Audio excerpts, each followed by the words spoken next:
Let's get it. 580 Sports Talk is live and direct on a Wednesday. Happy Hump Day, one and all. Thanks for being here. We're with you for the next 3 hours here on the Sports Voice of Kansas, 580 WIBW, FM 104.9, online at 580WIBW.com, and in living color on our YouTube channel, 580 Sports Talk. Like and subscribe. And our Facebook page, WIBW News. However, wherever, whenever you're tuning into the program today, thanks so much for being a part of the audience. We appreciate you checking out 580 Sports Talk. My name is Dan Lucero. I'm with you for the duration today. Spencer Dupuis will be along in a bit. Brendan Dworzinski is off today. We've got 3 hours of sports talk coming your way on this Wednesday and lots to get to. It may be a Chiefs off week, but we're going to talk a little Chiefs football, including, and it seems like we come up with new data to support this every day, but another new data point in favor of the Bills treat the Chiefs regular season games like their Super Bowl, and the Chiefs treat them like a dress rehearsal. Another point in that favor that we will talk about a little bit later on in the show. And it sounds like I understand that perspective after 5 straight regular season losses to the same team. It sounds like bitterness and it sounds like sour grapes. It's numbers, man. Numbers are facts. You cannot argue with the statistics. And I've got another one from Sunday's game that proves that those games just mean more to the Bills than they do to the Chiefs. We'll get into that a little bit. And also a broader point about where the Chiefs stand at their bye week. And it doesn't seem, and you're free to tell me if I'm completely off base, but it doesn't seem like there's a great deal of panic right now in the Chiefs kingdom. Even at 5-4, even 2 games out of the division race, even currently, as it stands, out of the playoff spots in the AFC. Nobody seems real fussed about any of that right now for the Chiefs. And by nobody, I'm including myself. And if that does not describe you, feel free to tell us. But if that does not describe you, if you are not feeling as sanguine about it as I think the vast majority of people are, I'm going to tell you why. That it will be fine. And the Chiefs will figure it out. I'm going to tell you why I'm extremely confident in making that statement. So plenty of football. We'll talk a little NFL later on the show, too. Week number 10, no Chiefs, but a lot of, I think, games that are really interesting in Week 10. And we hit the second half of the regular season with Week 10. Used to be really clean. You played 8, and then you played 8 more, and you had a defined halfway point of the season. Now, some teams have played 8, some teams have played 9. So we'll call Week 10 the start of the second half. I think that's fair. But to start the second half of the season, I think there's some really interesting games this week. Some really fascinating contests. And we'll talk about maybe who has the most to prove across the NFL in week number 10. We're going to talk some hoops. K-State is 1-0. Boy, y'all really did not like that first half, did you? That was a disgusting first 12, 13 minutes of basketball Kansas State played. And really, out of that 13 minutes, it was that last 5. It was a stretch of play. None of it was super pleasing to the eye, but there was about a 4 or 5 minute stretch where you watched Kansas State against UNC-Greensboro last night, and you wondered, have these guys, met? Do they know each other? Do they know how to play together? And then, mercifully, you could say, ESPN Plus kind of crapped out for the majority of people watching. I know I had to turn off the TV about 8 minutes left in the first half because the ESPN Plus stream crapped out. And then in the second half, when order was restored, both technologically and in the game, K-State started to look like the 2016 Warriors. They were bombs away from the three-point arc. K-State has some things that they don't have figured out yet, but they've got their backcourt all the way figured out. I can say that with confidence after last night's 93-64 win. We'll talk about what we saw in the first actual meaningful game this year for the Tang Gang. And because it's Wednesday, it's Wildcat Wrap-Up Wednesday, Ryan Gilbert's going to pinch hit for Tim Fitzgerald today. We'll talk to Ryan Gilbert of GoPowerCat.com at the bottom of the 4 o'clock hour. He'll give us his K-State basketball insight and, of course, plenty of football thoughts as well, as K-State, coming off of their loss to Texas Tech on Saturday, enters a bye week this week. Ryan Gilbert, GoPowerCat.com, joins us. He is our guest today at the bottom of the 4 o'clock hour. And we'll have the typical Wednesday fun and games on the show. We'll have one gotta go. Got another What Is Wrong With You? It's only the November 5th, so I'm not going to call my shot yet with my story as far as being a monthly champion. But I think this story's good enough to win a month. And I think my story today, if it wins this week, might just win the month of November. You never know, right? People are doing stupid stuff every day, but my story makes me laugh really hard. So hopefully it will make you laugh too. We'll do that in the 4 o'clock hour. We got 580 Sports Talk headlines too. Lots to get to on the program today. We want to hear from you throughout the program. You can interact with the show throughout, and your voices are welcomed. You're invited and encouraged, is what I always say, to be a part of the conversation on 580 Sports Talk. The text line is 785-272-9429. That is 785-272-9429. You can also hop into the live chat if you are watching on YouTube. Again, the name of our YouTube channel is 580 Sports Talk. That's real easy, right? It's the name of the show. It's the name of the YouTube channel. If you are not subscribed to the YouTube channel, today would be a great day to subscribe to the YouTube channel. Our stretch goal is 900 subscribers. We're at 858 entering today. We get to 900, we're all going to sing 580 Sports Talk karaoke. We will sing for our suppers, songs that you choose for us. But we got to get to 900 subscribers first. That's our stretch goal. So go subscribe if you have not yet. And if you've never watched the show on YouTube, why not check it out? And if you're watching live, there is a live chat feature either on your phone or tablet or the web browser. You can type stuff in that chat window, and your fellow listeners and your hosts can read it. And so it's a great way to grow the 580 Sports Talk community and interact with the like-minded folks that enjoy this program, hopefully as much as you do. So we always enjoy our regulars and our new faces that we get into the chat. We welcome one and all over at 580 Sports Talk on YouTube. Paul and Mark H. are in the chat early today. Good to see you guys. Look forward to hearing from you throughout the program and looking forward to hearing from more of you as the show goes on. And you can check us out on Facebook, too. That's just as good as far as watching us goes. Our Facebook page, WIBW News. I wanted to start with the Chiefs today. The Kansas City Chiefs are off this week. And full disclosure, you'd probably have assumed this, but full disclosure, it is not the easiest thing in the world to come up with bye week content, particularly when it comes to a team like the Chiefs, right? Where we have a pretty good handle for what the Chiefs are, what they do well, what they have not done well in their losses. There's not a lot to pick and sift through. There wasn't a big transaction that was made. They sat out the trade deadline yesterday, though it wasn't for lack of trying, reportedly. They don't have significant injury woes at this point or players that are coming back from long-term injury absences. Josh Simmons is another deal. He's coming back from a personal absence, but it's not an injury absence where you'd wonder how his body was going to hold up. There's just not a lot that you can really sift through when it comes to the Chiefs, because we know this team so well because we've seen it play so much dang football over the last 7 years. But they do go into the bye week on a down note. They go into the bye week having lost to the Bills. They are 5-4. If the season ended today, the AFC playoffs would start without the Kansas City Chiefs for the first time in the Patrick Mahomes era. And that doesn't feel good. It doesn't feel good to sit on a loss for even a week during the regular season. That's the hardest thing about being a football fan, right? Like, if you're a baseball fan, you lose a game, well, there's one tomorrow. Until you get to the playoffs, and every loss makes you feel like you want to die. Just me. Anyway, but with baseball, you lose a game in May. Like, all right, we'll get them tomorrow.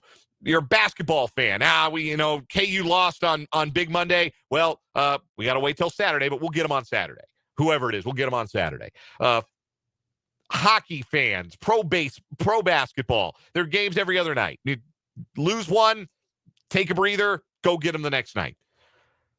Football, you got the week. You got a whole week to marinate. And in the case of the Chiefs, going into their bye week, 2 weeks to sit with the stench of what ended up being a 28-21 loss to the Buffalo Bills in Buffalo on Sunday. But I am confident. And it seems to me that many of you are too. Because if there were people that feel like everything's going to be okay, are less inclined to talk about it, shout about it, text a sports talk radio show about it, than people who are panicking. And be frank, our lines have not lit up with people who are panicking about the Kansas City Chiefs. The general mood of the kingdom seems to be one of annoyance, but calm regarding the remainder of the season. And that's where I stand too. So maybe this message is only for the minority, a small minority in the Chiefs kingdom today. But I firmly believe the Chiefs are going to figure it out. And we'll figure it out is not always the most reassuring phrase, even when it's meant to be reassuring. Like, I'll give you an example. And this is a short personal story. We'll come back to football, but we've been friends long enough. You can trust me on this one. Walk with me here. Recently, my wife and I found out our daycare was closing. We have a 16-month-old. We found out that our daycare was closing. We had 2 weeks before the daycare was going to close. It was up and, yeah, we're done. We're not going to operate anymore. We get 2 weeks, and we're shutting down. And we found that out, my wife and I, and it was hard. That was a hard day. It was a hard thing to learn. It was disappointing. It was devastating, to be honest with you, because we've liked our daycare. We've liked where we've sent our son. We think they've treated him wonderfully, and we like the people over there. So that was hard from a personal perspective, but also it freaks you out because you get 2 weeks to figure out, like, we gotta find a new daycare for our son, because I work, my wife works.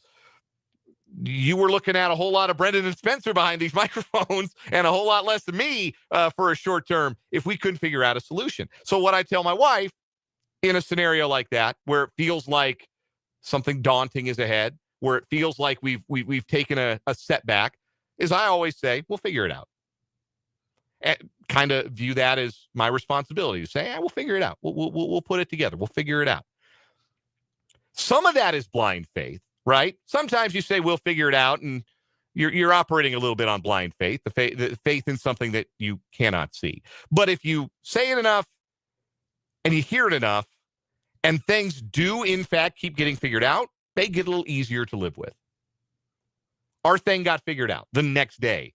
We called every place we could think of. One of them called us back. They had an opening. We toured it. We're all set to go. We're ready to rock and roll. There will be no interruption to daycare service after our daycare closes. We are very, very grateful that has been the case. So things worked out. We figured it out. I said we would, and we did. But sometimes you say, we'll figure it out, and the question comes back, well, how? How are you going to figure it out? And that question is sometimes harder to answer than in other times, because there are times that is entirely an answer you give in blind faith. But that is not an answer you give in blind faith when it comes to the Kansas City Chiefs. See, I told you I'd work it all the way back around to the Chiefs. Thanks for coming with me. Faith in the Chiefs is not blind faith. They have been in holes before. They were 3-4 to start the 2021 season. They were in a deep ditch, playing very poor football towards the end of the 2023 campaign. And they have climbed out of all of those holes. They have righted the ship every time. And no season in the last 7 has ended prior to the AFC Championship game. Even if there were points during those seasons when such a destination felt very, very far away. Now, I don't think it's being too hard on the Chiefs to say that they have been varying degrees of not good in all 4 of their losses. I don't look at any of the games they've lost this year and say they deserved wholly to win those games. They just got a raw deal. They got a bad break, some bad calls, some bad bounces. They've gotten beat in all 4 games. And it's been because they were varying levels of not good enough. They were flat out bad on Sunday, right? I think we can agree they were bad on Sunday. Mahomes, sub 50% completion percentage, first time in his career. There were drop passes. They committed the game's only turnover. They couldn't stop James Cook. They couldn't stop the downfield passing game of the Bills. They couldn't block and protect Mahomes. They weren't good. They weren't good on Sunday. They weren't good in week 1 against the Chargers in Brazil. For a whole bunch of reasons, they were not good in that football game. The offense was not good in week 2. The defense was fine in that game against the Eagles, but the offense was bad, and they lost. Against Jacksonville, the offense, other than that 99-yard pick 6, was excellent. The defense was bad. They made Trevor Lawrence look like a capable NFL starting quarterback, which at this point is those games are the exception rather than the rule. But if those are the bad Chiefs, if those 4 performances represent the floor or something like the floor for the 2025 Chiefs, and in every single one of those games, it came down to the final possession. Every last one, right? Chiefs were 40 yards from the end zone, chance to tie on Sunday. They could have gotten a stop on 3rd and 14. They could have gotten the ball back down a score against the Chargers. They could have gotten a stop against the Eagles. The Eagles wouldn't have been able to kneel the clock out in the final 2 minutes. And Jacksonville scored in the final 30 seconds, and the Chiefs committed a holding penalty on the kick return, meaning they did not have much time to go virtually the length of the field. But every one of those games came down to the final possession. These are not technical one-score losses. One-score losses on a technicality, where you get your brains beat in, and you put together a couple of nice consolation prize touchdown drives at the end of the game, like the Colts did against the Steelers, right? But not all one-score losses are created equal. The Colts lost by a score to the Steelers on Sunday. If you watch that game, it was not a one-score game. It was a beatdown. Colts got some cosmetic scores late to make it 27-20, but they got shellacked in that football game. Anybody who watched it knows it. The bad Chiefs, the worst version of the Chiefs, they're losing games by 1 score, 1 possession games decided in the final minutes. So the trick for the Chiefs, as they get the week to heal, rest, recharge, reset, whatever you want to say, the trick is just making sure those performances are fewer and farther between. I still believe that the Chiefs that we have seen since the first 2 weeks, which were, again, by and large, not real good. They got healthy. They got Rashee Rice back. They figured some things out, found a rhythm. They've lost twice since those first 2 losses, but weeks 3 through 8, the Kansas City Chiefs, that team, in my opinion, is still, the big sample size is still the best team in the AFC. The team to beat perhaps in the entire NFL this year. And they have proven in big games, which Baltimore was a big game, Detroit was a big game, they have proven that when it has to, they take their game to a level nobody else can touch. Now, they didn't do that against Buffalo. But more and more, I wonder if they really cared if they did or not. I wonder if they went into that with a hand tied behind their back. And certainly there were some injury circumstances in that game that did not fall kindly. When you're down to offensive tackle 3 and offensive tackle 4 in the fourth quarter, when you're trying to come back from a touchdown down, you're going to have a bad time. But lest you think I sound like I'm making excuses, I just think that by and large, the bigger sample size, the 60 minutes on Sunday notwithstanding, take the 6 times 6, take the 360 minutes from the Giants game all the way through the Bills game. The sample as a whole, that Chiefs team, still think that's the best in football. I do. And I still think that when the Chiefs dial it in and say, we're not losing today, they can do that in a way that I'm not sure there are many other teams in football that can put their foot down and say, nah, not today. We're going to toy with you today. because the Chiefs did that to the Lions. The Chiefs did that to the Ravens. Chiefs had been doing that for the better part of that 6-week stretch. So when I say they're going to figure it out, that is the faith that I have in the Chiefs. Not just what we saw in the most recent 60 minutes, what we've seen for the first 9 weeks, what we've seen for the last 7 years, what we've seen from this coaching staff, from this group of leaders, from this quarterback, from this offense. It still goes to 11 when they decide it goes to 11. I don't think they decided it needed to go to 11 against the Bills. And I think it cost them. Again,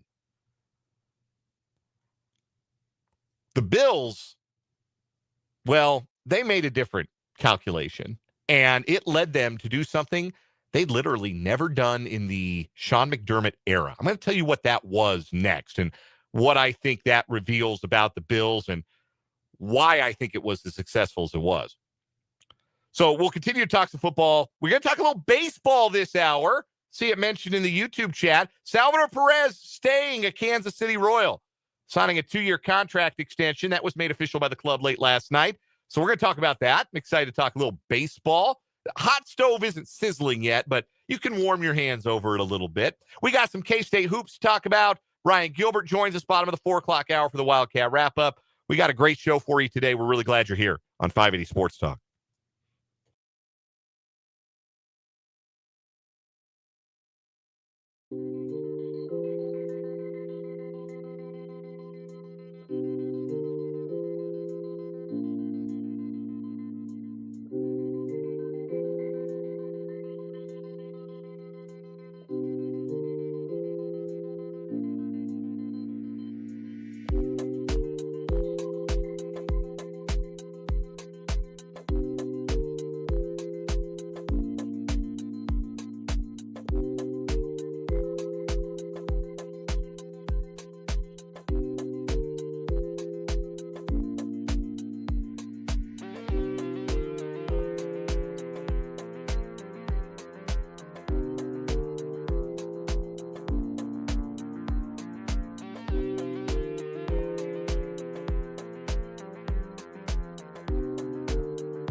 .330 right at the bottom of the hour here on 580 Sports Talk. My name is Dan Lucero, hanging out with you solo for now. Spencer Dupuis will be along in a little bit on the program. Andrew in the YouTube comment says, I know Andy Reid's record off the bye week. We'll see how this team does against Denver. I honestly think the Chiefs' backs are against the wall just for the playoff spot. A lot of ball left, but they are running out of time. Those last two thoughts are kind of contradictory, aren't they? It's a lot of ball left, but they're running out of time. I mean, they're on the back half of their season, but they're standing on the 10th tee. on the back nine. We're not on hole 14 yet. There is a lot of ball to play. I tend to believe that more so than I believe that they're running out of time. And the reason I'm not worried about the Denver games, because I think they're a better team than the Denver Broncos. Bottom line, like, who do you think is the better team? I know Denver's got the better record. Have you seen who they've beaten? Like, let's be real honest about the Denver Broncos. We could talk about them more when we get around to it. Broncos play tomorrow, by the way, so they're going to have a long week of rest going into that home game against the Chiefs in week 11. They play tomorrow night against the Raiders, which, if it's anything like the Chiefs game, that'll be a functional bye. But okay, here's what the Broncos have done. They beat the Titans by 8 in their opener. Titans might be the worst team in football. They lost to the Colts, played them tough, but lost on the last-second field goal. Bronco fans are still complaining about that call, even though it was letter of the law, the correct call to make, that allowed the Colts a second chance at that winning field goal. Lost to the Chargers, beat the Bengals, who are puke, beat the Eagles, okay, credit for that one. And fourth quarter comeback, that was impressive. Beat the Jets 13-11. Set football back 50 years. Beat the Giants by a point in one of the most ridiculous games in NFL history. They needed 33 fourth quarter points to beat the Giants and a last-second field goal to beat the Giants, who are not good. They punked the Cowboys. Cowboys are not good. They beat the Texans on a last-second field goal on Sunday, and the Texans played most of that game without C.J. Stroud, who got a concussion. It's not like they're running through Murderer's Row here. And look, nobody's running through Murderer's Row because there are a lot of stinky teams in the NFL. But I do not look at Denver's 7-2 record and think of them like, oh, man, they're 2 whole games better than the Chiefs. I don't. I think the Chiefs are better. I think we have years of evidence to suggest the Chiefs have the Broncos number. I know the Broncos have taken a meeting each of the last 2 seasons against the Chiefs. One of those, obviously, last year, week 18. Throw it out. Doesn't really count.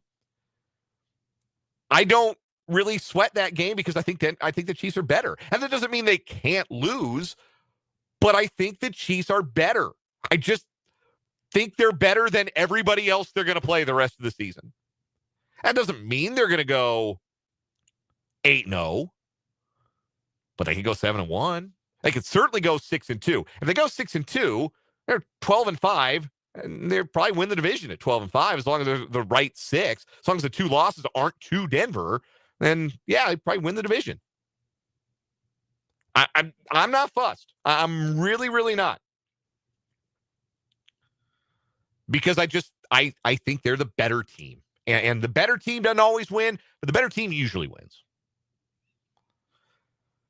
Anyway, the Bills were the better team on Sunday, and that's why they won. But I saw this today. Derek Klassen of The Athletic had a notes column up today and pointed this out about the Bills-Chiefs game. And this was not a stat I had seen anywhere else. So I'll read from the column here.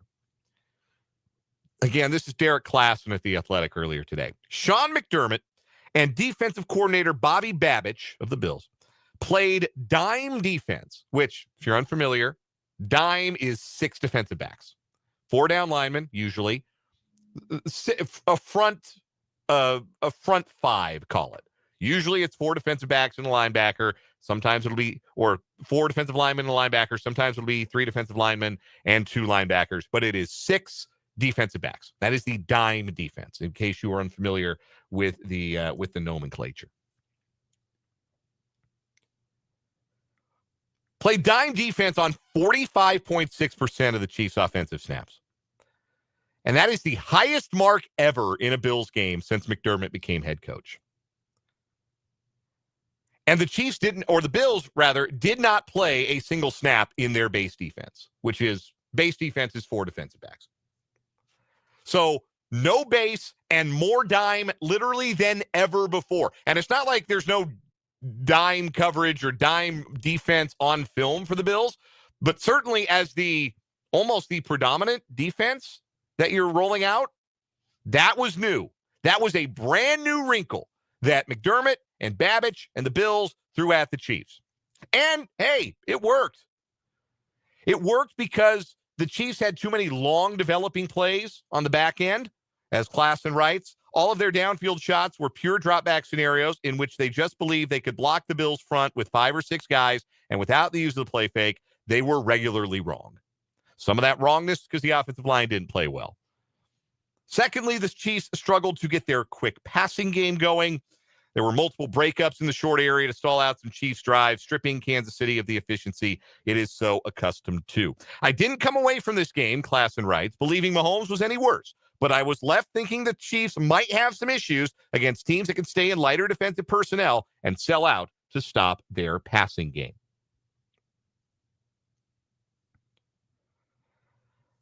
And that may be so in the short term. But would you bet against Reed and Mahomes coming up with a solution for that by the time they see the Bills again? If they see that from the Bills again, if they see a whole bunch of dime in January, they'll be ready for it.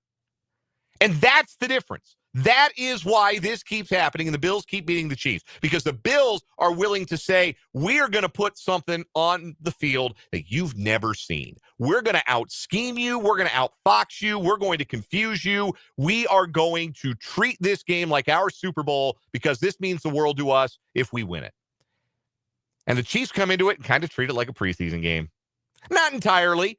I wouldn't say it's a totally vanilla game plan, but the Chiefs aren't going to play all their cards against the Bills in a regular season game because they know they're going to have to see them again. They have that confidence that they will see Buffalo again, and when they do, they'll be ready. So the evidence just keeps mounting that that is the case, that the Bills just treat that game differently than the Chiefs do. You can disagree with that approach, but I think that is undeniably the Chiefs' approach. From the YouTube, a stat correction. I'm bad at math. If the Chiefs went 6-2, obviously they wouldn't be 12-5. They'd be 11-6 at the end of the year. I still think they can win the division at 11-6. As long as they get the Chargers and the Broncos games, they could win the division at 11-6. I don't think the Broncos are good. I think their defense is good. I don't think their offense is good. I think a lot of what we've seen as good offense for the Broncos is a lot of just frantic fourth quarter stuff against bad teams who aren't good enough to play with leads. You know who's good at playing with a lead? The Chiefs. Because they always do it. I'm not saying, I'm not putting the Broncos in the class with, the Titans and the Saints and all those teams, but I think the Chiefs are pretty clearly better than the Broncos, and I would expect the Chiefs to sweep the Broncos. I would expect them to sweep the Broncos. I would expect them to beat the Chargers in the second meeting. I think they're better than the Chargers. Chargers are really beat up. They can't block anybody. Had to trade for Trevor Penning, who can't block a soul because they're out of ambulatory offensive linemen. Joe Alt's out and Rashawn Slater's out for the rest of the year. I'm not worried about that Charger game. I'm not worried about the Texans game. Texans have a really good defense. They cannot score. They can't block. They can't score. Not worried about that game. Not even really all that worried about the Colts game. I think they're the best team that the Chiefs play remaining on the schedule. But if the Chiefs get that game into a favorable game script where they can get a lead and they can put the game in Daniel Jones's hands, well, we saw what that looked like with a much lesser football team, the Steelers, being able to do that on Sunday. And if the Steelers could put the Colts into that kind of jackpot, surely the Chiefs can do the same. So I don't know. I've seen enough Chiefs football the last 7 years and change. 8-0 is entirely doable. Or 7-1 if they win the first 7 and decide to trick off the Raider game because they don't need it. I don't know. I understand trepidation. I do. I understand why your brain sometimes goes into a worry state, a negative state. But here's where I'll tell you again. They'll figure it out. They'll figure it out because they always figure it out. And they'll win games because they always win games. I don't think they're going to go over in close games all season. Even if some of these teams are good enough to keep the games close, I don't think the Chiefs are all of a sudden unable to win close games. After that was all they did in 2024. We'll take a quick break here on 580 Sports Talk. When we come back, we're going to talk a little baseball. How about that? Thank you, Royals, for giving us something to talk about on a Chiefs bye week. The captain is staying in KC. We'll talk about what that means for the Royals in 2026 next on 580 Sports Talk.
580 Sports Talk continues.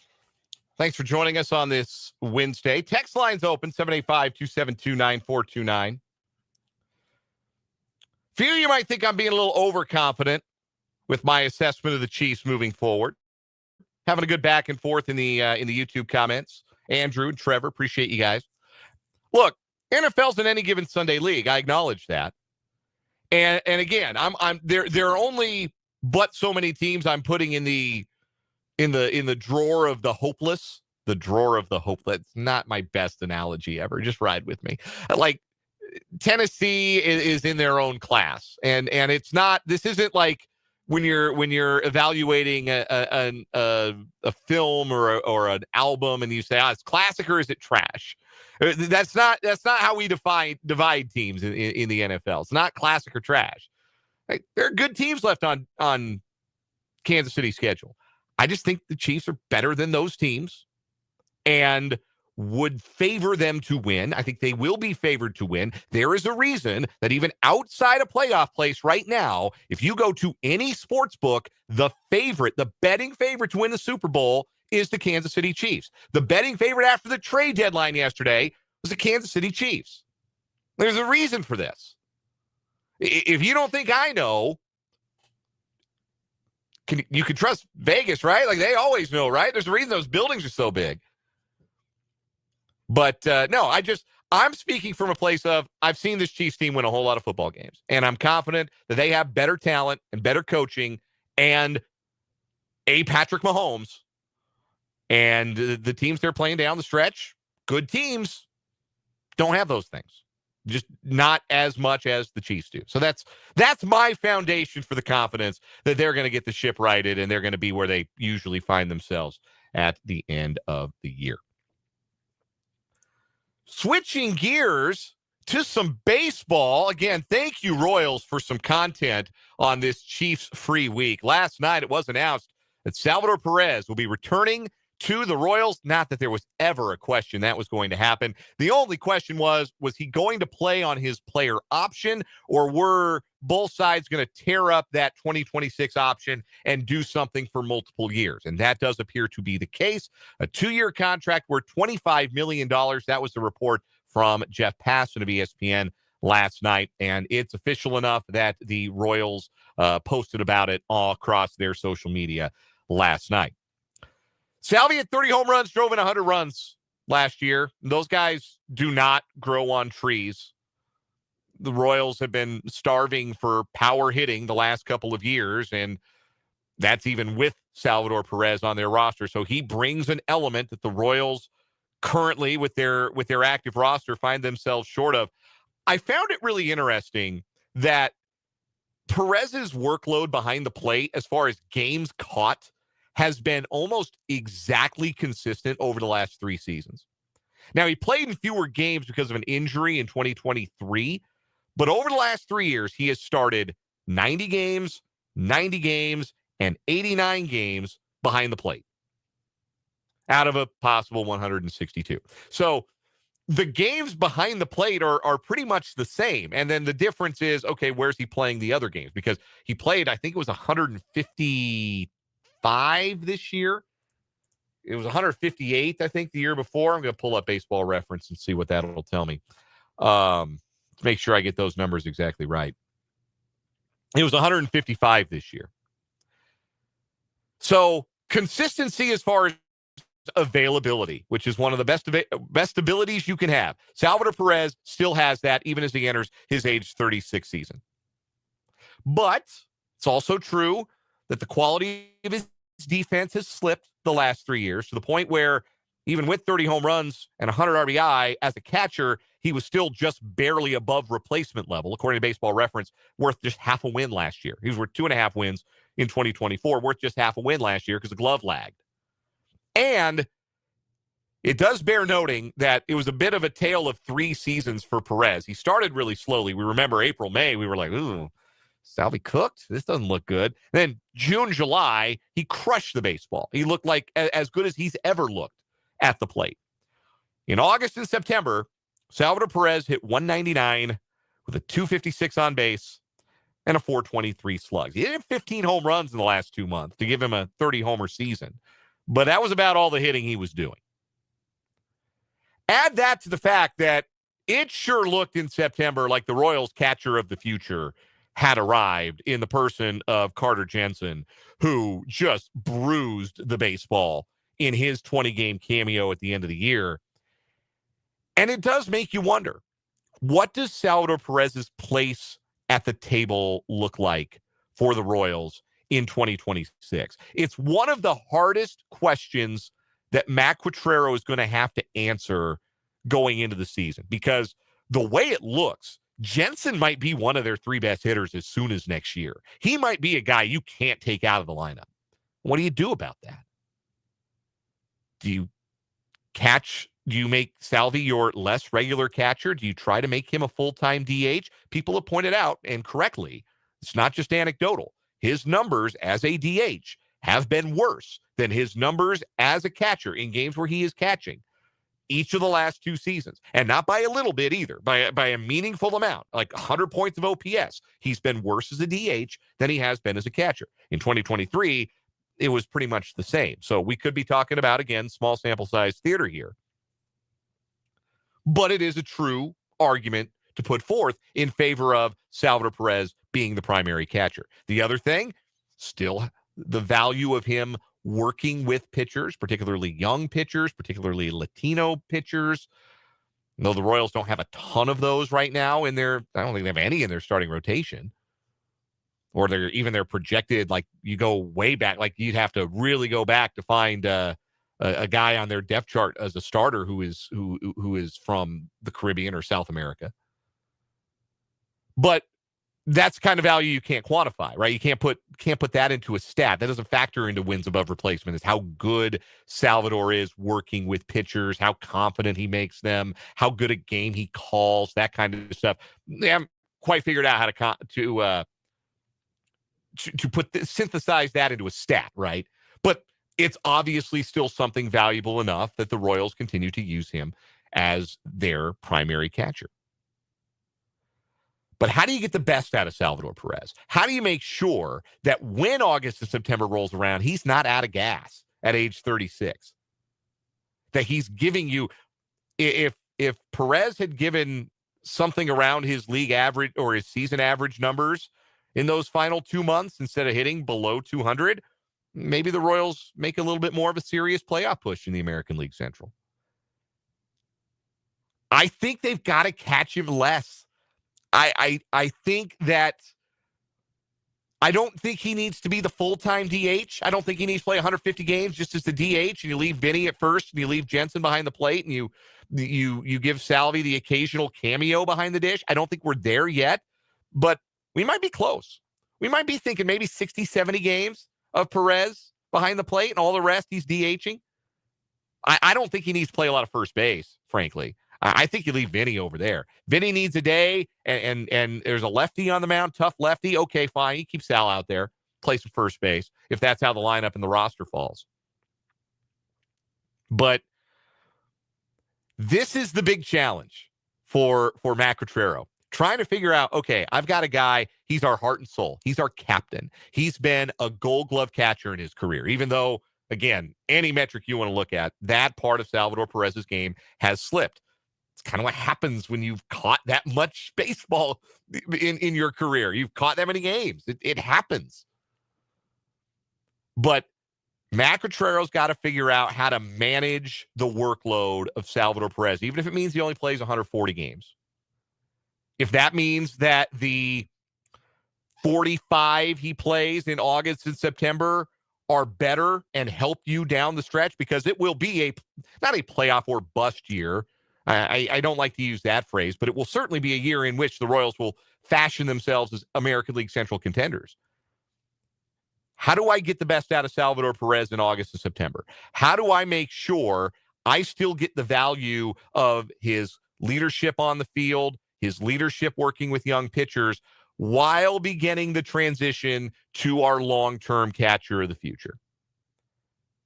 That is a tough balancing act for Matt Quatraro, but that will be, I think, the move and the decision that may define more than any other how the Royals 2026 season unfolds. But it'll be good to have Salvi in the lineup however often he's in it, because ball still goes boom when he catches a fastball. You don't want to throw Salvi a fastball. If you get in a spot where you got to throw him a fastball, duck and close your eyes and pray, because he can still pull a bullet and still drive in runs. He still means a heck of a lot to that team, and I know he still means a heck of a lot to you, the Royals fans. So glad he's back. Think that it's a fair deal. How much does he catch next year? That's going to be the big question. We'll take a break. We'll come back. We will wrap up this 3 o'clock hour, 580 Sports Talk.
.355 on 580 Sports Talk, wrapping up the first hour of the program.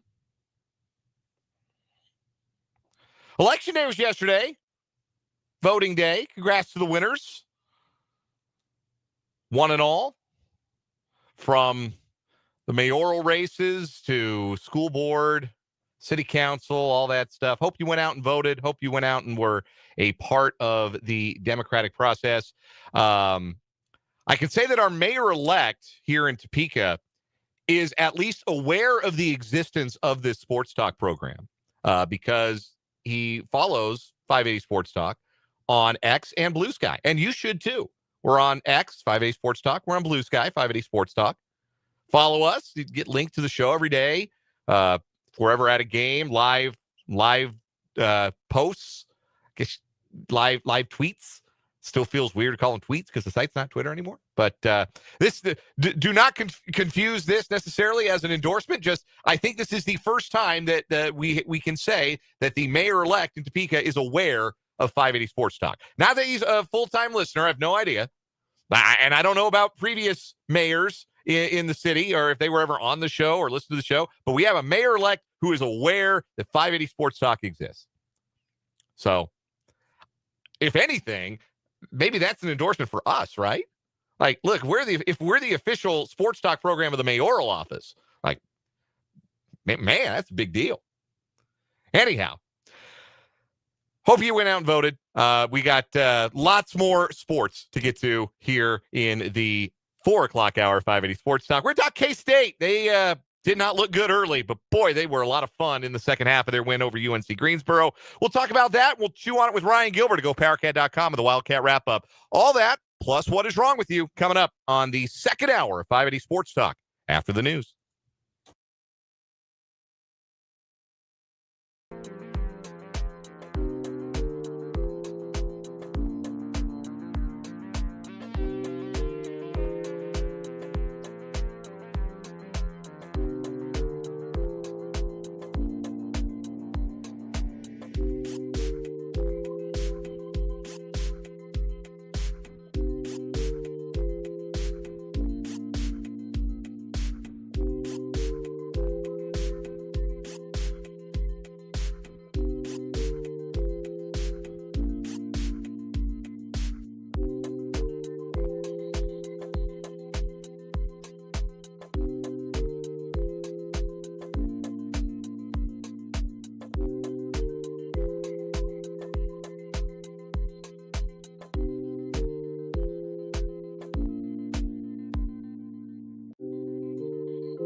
Let's get it. Hour number 2 of 580 Sports Talk on this hump day afternoon. Thanks for hanging out with us on this Wednesday edition of the show on the Sports Voice of Kansas, 580 WIBW, FM 104.9, online at 580WIBW.com, and in living color on our YouTube channel, 580 Sports Talk, and our Facebook page, WIBW News. Dan Lucero, Spencer Dupuy hanging out with you on this Wednesday.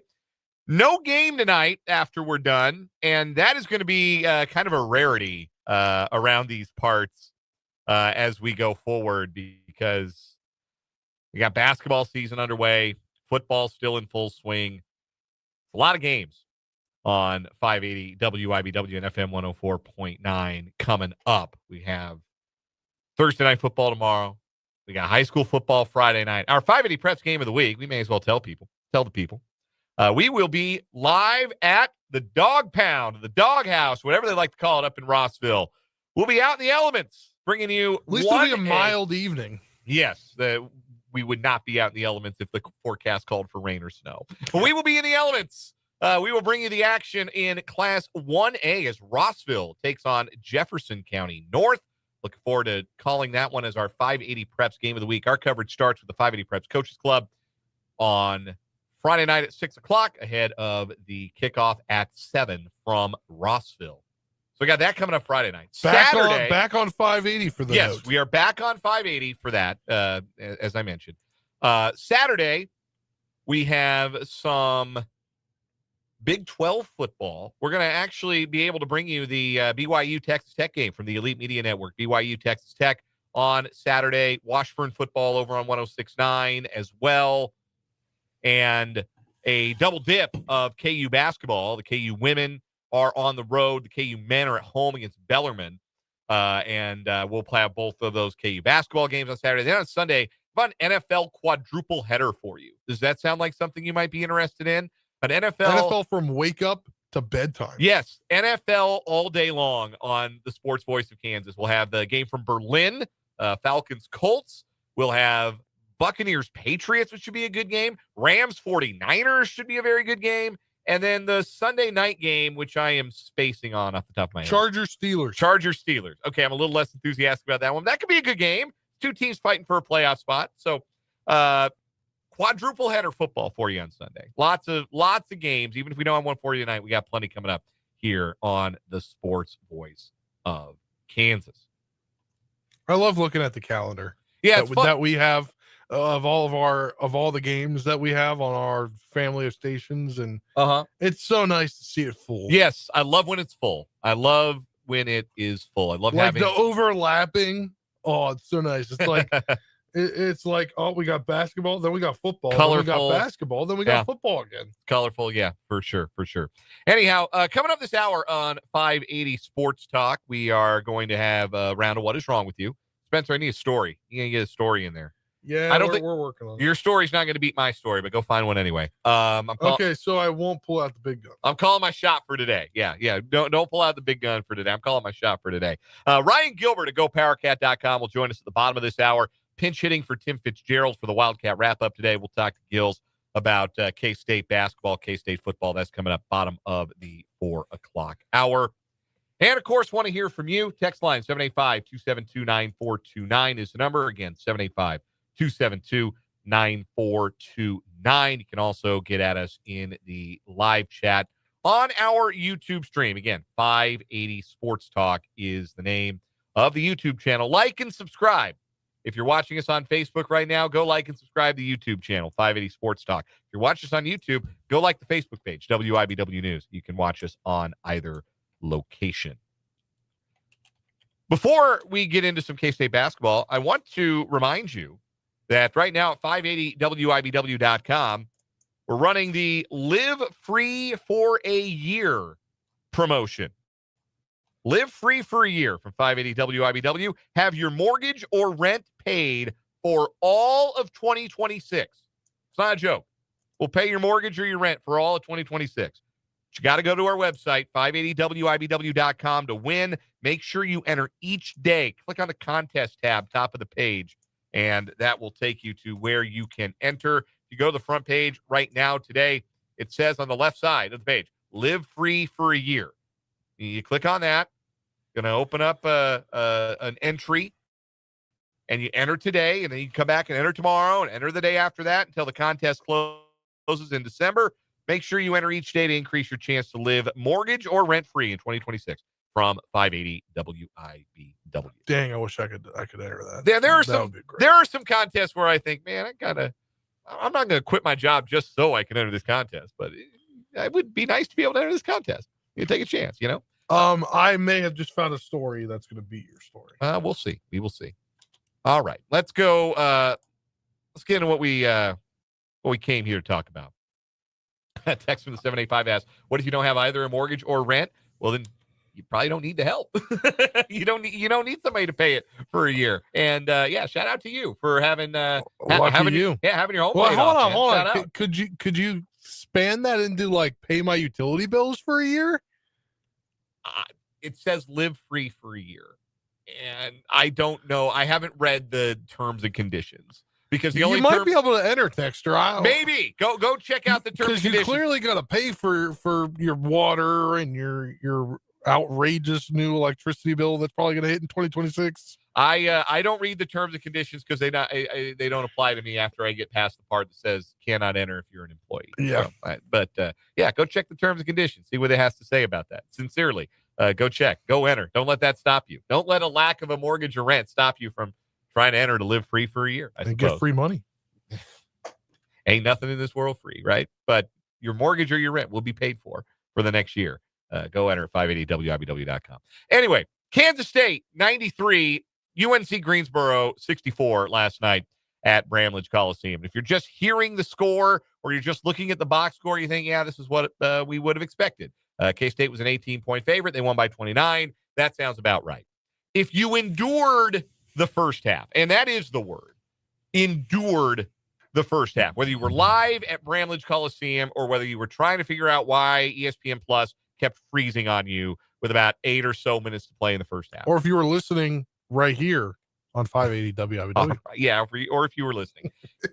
It was an unpleasant first 12, 13 or so minutes of basketball. Kansas State couldn't figure out anything on offense. Jerome Tang rotating in a bunch of players. At one point, he had a lineup of 5 bench guys out on the floor, and that went like about how you would have expected it to go. Nothing was going in. I didn't think it was all bad offense. Like, Abdi Bashir missed a couple of threes that he just missed by a hair. Like, they were good looks. He just missed them short, missed them a little long, but he was online. You could tell like he got it dialed in. He was going to be fine. The defensive effort was just fine. Funny thing, it looked like they were a little bit more intense against Greensboro than they were against Newman, who would have thought such a thing. But the defensive effort, I thought there were some lapses. It wasn't perfect, but the effort was obviously there. And you only scored 12 points in the first 12 minutes of a basketball game.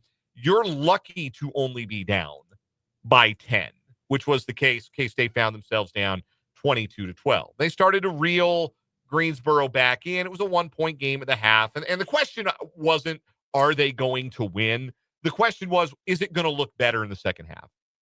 It didn't just look better in the second half. They looked like the 2016 Warriors in the second half. They made 11 of their 16 threes. I thought the Splash Brothers had acquired some eligibility and put on the Power Cat and the purple last night. Instead, the K-State version of the Splash Brothers was Nate Johnson, who went 6 of 7 from downtown, and Abdi Bashir, who went 4 of 8 for the night. Best shooter in America. He made all 4 of his threes in the second half. I want to talk more about Nate Johnson because this was a guy, I don't think he was an under-the-radar addition for Kansas State, but typically we tend to pay more attention when it's a Power 4 transfer to a Power 4 roster. And if guys are coming up from G5s or G6s or smaller conferences even than that, you tend not to maybe get as excited about that player sometimes. And that's not always true. Like, people were pretty fired up about Tyler Perry coming out of the transfer portal 2 years ago. But Nate Johnson was the player of the year in the MAC. Full disclosure, the MAC is not a good basketball league. Like, they usually turn out 1, maybe 2 good teams a year. Last year, one of those teams was Akron. And the reason they were good is because they had Nate Johnson, who was not only the player of the year, but the defensive player of the year in the league. So this was always an addition that felt like it could be a really solid one with some upside for Kansas State, but I didn't know he was that good. And I bet y'all didn't either. 22, 9, and 9. He missed a triple-double, which there's never been one in K-State men's basketball history, by 1 assist and 1 rebound. Jerome Tang said after the game, he asked if Johnson wanted to stay in, try and at least get the rebound for the double-double, and Nate told him, no, let the other guys play. So that's the kind of teammate we're talking about. The stat line shows you what kind of player we are talking about. K-State was plus 47 with Nate Johnson on the floor. This is the kind of all-purpose player that Kansas State hasn't really had the last 2 seasons. A guy who can do a little bit of everything, who helps you on both ends, who contributes to winning beyond how many points they score. It was nice to get 22 from Nate Johnson. I don't think that's going to be the expectation night in, night out when you get into Big 12 play, that he's going to score in the 20s or even the high teens. But he has the capability to do that, knock down the threes, playmaking ability, rebounding and defensive ability. He's not the same kind of player, but it's the same kind of thought with a guy like Coleman Hawkins last year, where Hawkins, the idea was he's going to give you a little bit of everything. He can be what you need him to be on a given night. And that's all well and good if you have functional pieces around him, if you have a defined alpha dog on offense that player can play off of, then that player, that kind of piece in theory or in concept works out a lot better. Nate Johnson is not the kind of player you run your offense through. Nate Johnson as a second option, that looks pretty good. And he is the second option because PJ Haggerty is the first option. And I know Haggerty wasn't super efficient last night, but make no mistake about it. That is a bucket getter. That is a guy you can construct your offensive identity around. That is a guy who on his own can get your offense unstuck with a run. And when you add those two to what we saw from Bashir, who when he got hot, it was cash money from behind the arc. Kansas State appears to have a very settled backcourt situation, not just with their first 3, but with a steady vet who can handle the ball, doesn't need to score like CJ Jones, 2 young guys with the ceilings of Daniel Castillo and Andre Kostic coming off the bench. This is the deepest backcourt. I will call it already 1 game in. This is the deepest backcourt of the Jerome Tang era. I think they can feel really, really good about where they stand in the backcourt going into this season. And I think you saw why, especially when Bashir really got it going in the second half. You saw what that group could be. I think you saw 2 sides of Kansas State basketball last night. You saw the side of nobody can hit a shot tonight. Oh my gosh, we're down by 1 at halftime to UNC-Greensboro. And then you saw, hey, we got our heads out of our butts in the locker room. We figured it out. I don't even think it took that long. I did not think that being down by 1 at halftime. I thought being down by 1 at halftime they had to feel pretty good about, given how slowly they had started.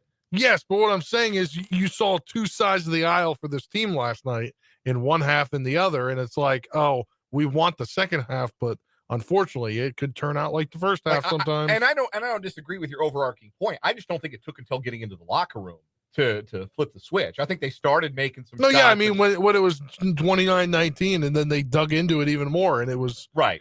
It turned in from a 10-point plus game to a 1-point game in the locker room. So last few minutes of the first half. Yeah, I'm agreeing with your broader point that we saw like that should be the not the warning sign, but like, hey, somebody's got to be on tonight. We can't all not be on.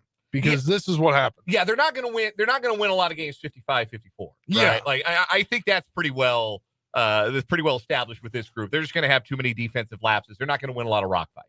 And that's all well and good. But with that many guys in the backcourt who can make things happen with the ball in their hands, who can score in different ways, with a clear alpha dog. This is the first time since the Elite 8 team under Jerome Tang that they have had a clearly defined number 1 offensive option who is capable of being that. Like Tyler Perry was the number one offensive option for Kansas State, but he was miscast as the number one offensive option. PJ Haggerty is the alpha dog on offense, and everything else operates around that. Just like Keontae Johnson was the guy, even if he wasn't a similar sort of alpha scorer, he was still the one where, all right, we need a bucket. We're going to draw something up for Keontae, or we're going to get it to him in the high post. Like that was known. He was that guy for Kansas State in the Elite Eight year. PJ Haggerty is going to be that guy in a different way, but similarly, he's going to be the guy if Kansas State isn't getting buckets, if they're ice cold from the field, if they find themselves behind double figures. He's going to be the guy that they look to stabilize the offense, get a couple of buckets, carry their offense individually for a stretch, and hopefully bring the game back on a steadier footing. What was encouraging about Johnson last night was him showing the ability to be a steadying presence. Somebody who can go and make a play on defense or go and get an offensive rebound or go and knock down a three and can also be that steadying hand. I really like these guards. I really like how they seem to fit and complement each other. I really am excited about K-State 1 through 3. 4-5 on the floor, that's going to take some work. Not entirely sure what the best 5 still for K-State is going to be. And maybe it's playing 4 guards. Maybe it's playing a couple of threes, essentially, in Kostic and Bashir. That's giving up a lot of defense if you do that. Yeah. A lot of defense. So they got to figure out what they're going to do in the post. Moby Ike Garuke is still a limited offensive player. Love his energy. There's a place for him. There are going to be minutes for him. But I don't know that he's a 30-minute-a-night guy or even a 20-minute-a-night guy necessarily, depending on the opponent. Kamari McGriff looked like he can do some nice things. That's kind of a weird game for him last night, just matchup-wise. But he looked like he can do some things. Doreen Buka looked completely lost. He is very tall, however, and you can't coach tall. Boy, I wish you could. You can't coach tall. And him being 7'2" is going to be useful, I think, at some point. Just not there with the speed and the physicality of the college basketball game yet. I was telling Brendan off the air, JoJo Tugler is going to try to dunk Doreen Buka into the Earth's core. Like, he is going to, every 4 and 5 man in the Big 12 is going to watch Buka warming up and think, man, if he gets in the game, it is lunchtime. I'm going to try to dunk on that young man. So he's got some work to do. The guy I like is Rapiak. Yeah. Elias Rapiak. That's the guy I think is going to end up playing quite a bit in the front court. Tang said after the game, he's basically not starting because he's trying to light a fire. He's trying to get him to be a little bit more aggressive, rebound a little better. And so that's why he's not in the starting 5 right now. But like, the skill set is there. It's just, again, the adjustment period. But he played pro basketball. He played against adults last year. I think he'll catch on. Yeah. Rapiak's the guy I like. I think that he'll stabilize a place in the lineup. And then if he becomes that, then they just got to figure out one of the other starting spots, whether that's McGriff, whether that's Buka, whether they play small ball and play Rapiak as a small ball 5, which is, it's a lot to ask him, but it's something he could maybe do. That's going to be the big question. That's going to be what they're going to have to hash out here in the non-conference. But I think Jerome Tang can feel as good about his collection of guards. Like, they've got 6 who I think can help them.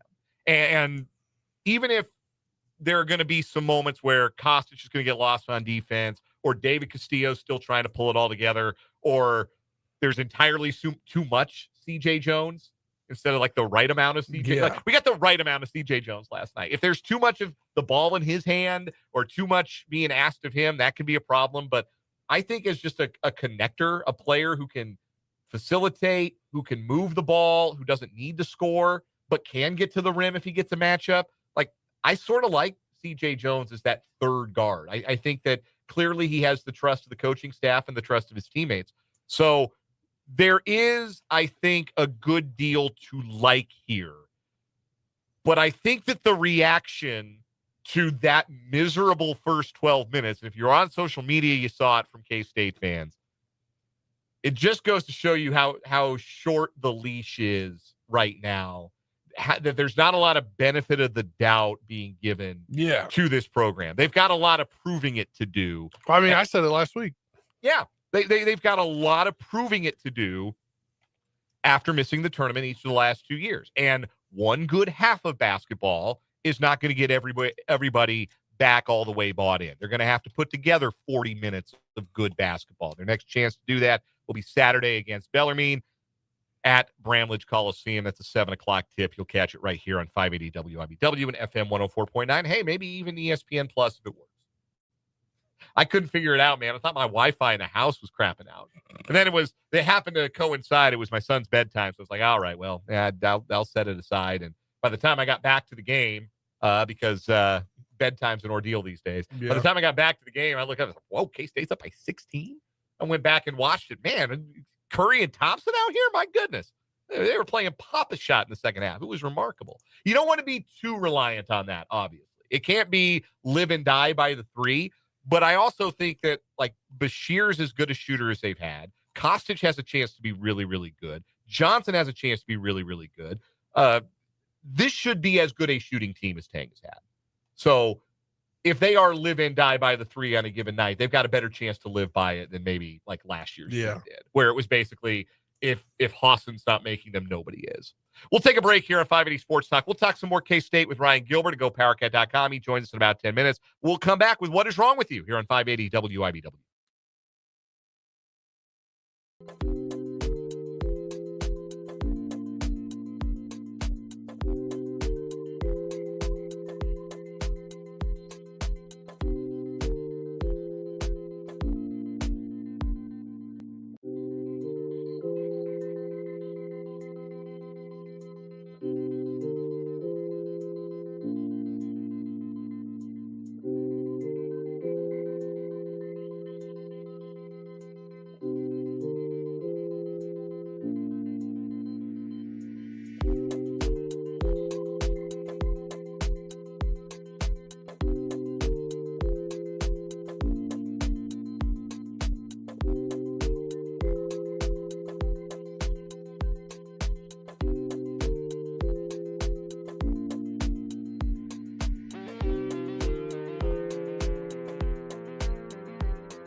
It is What Is Wrong With You time on 580 Sports Talk. Our current weekly winner, Do As I Say, Not As I Do Too.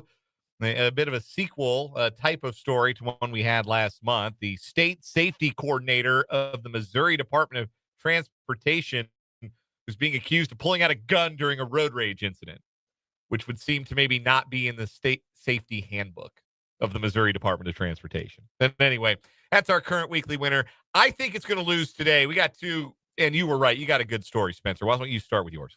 Yeah, I saw this and said, I think it's up for the challenge. A 41-year-old man who pulled a gun on workers at a Taco Bell in Satellite Beach after being told to hurry up and complete his order now faces decades in prison. Brian A. Bahana was convicted on Halloween of possession of a firearm by a convicted felon and was remanded to the Broward County Jail Complex pending transfer to state prison. Pleading no contest, he was convicted on October 27th on charges of aggravated assault with a firearm, possession of a firearm by a person subject to a protective order for domestic battery, and another count of possession of a firearm by a convicted felon.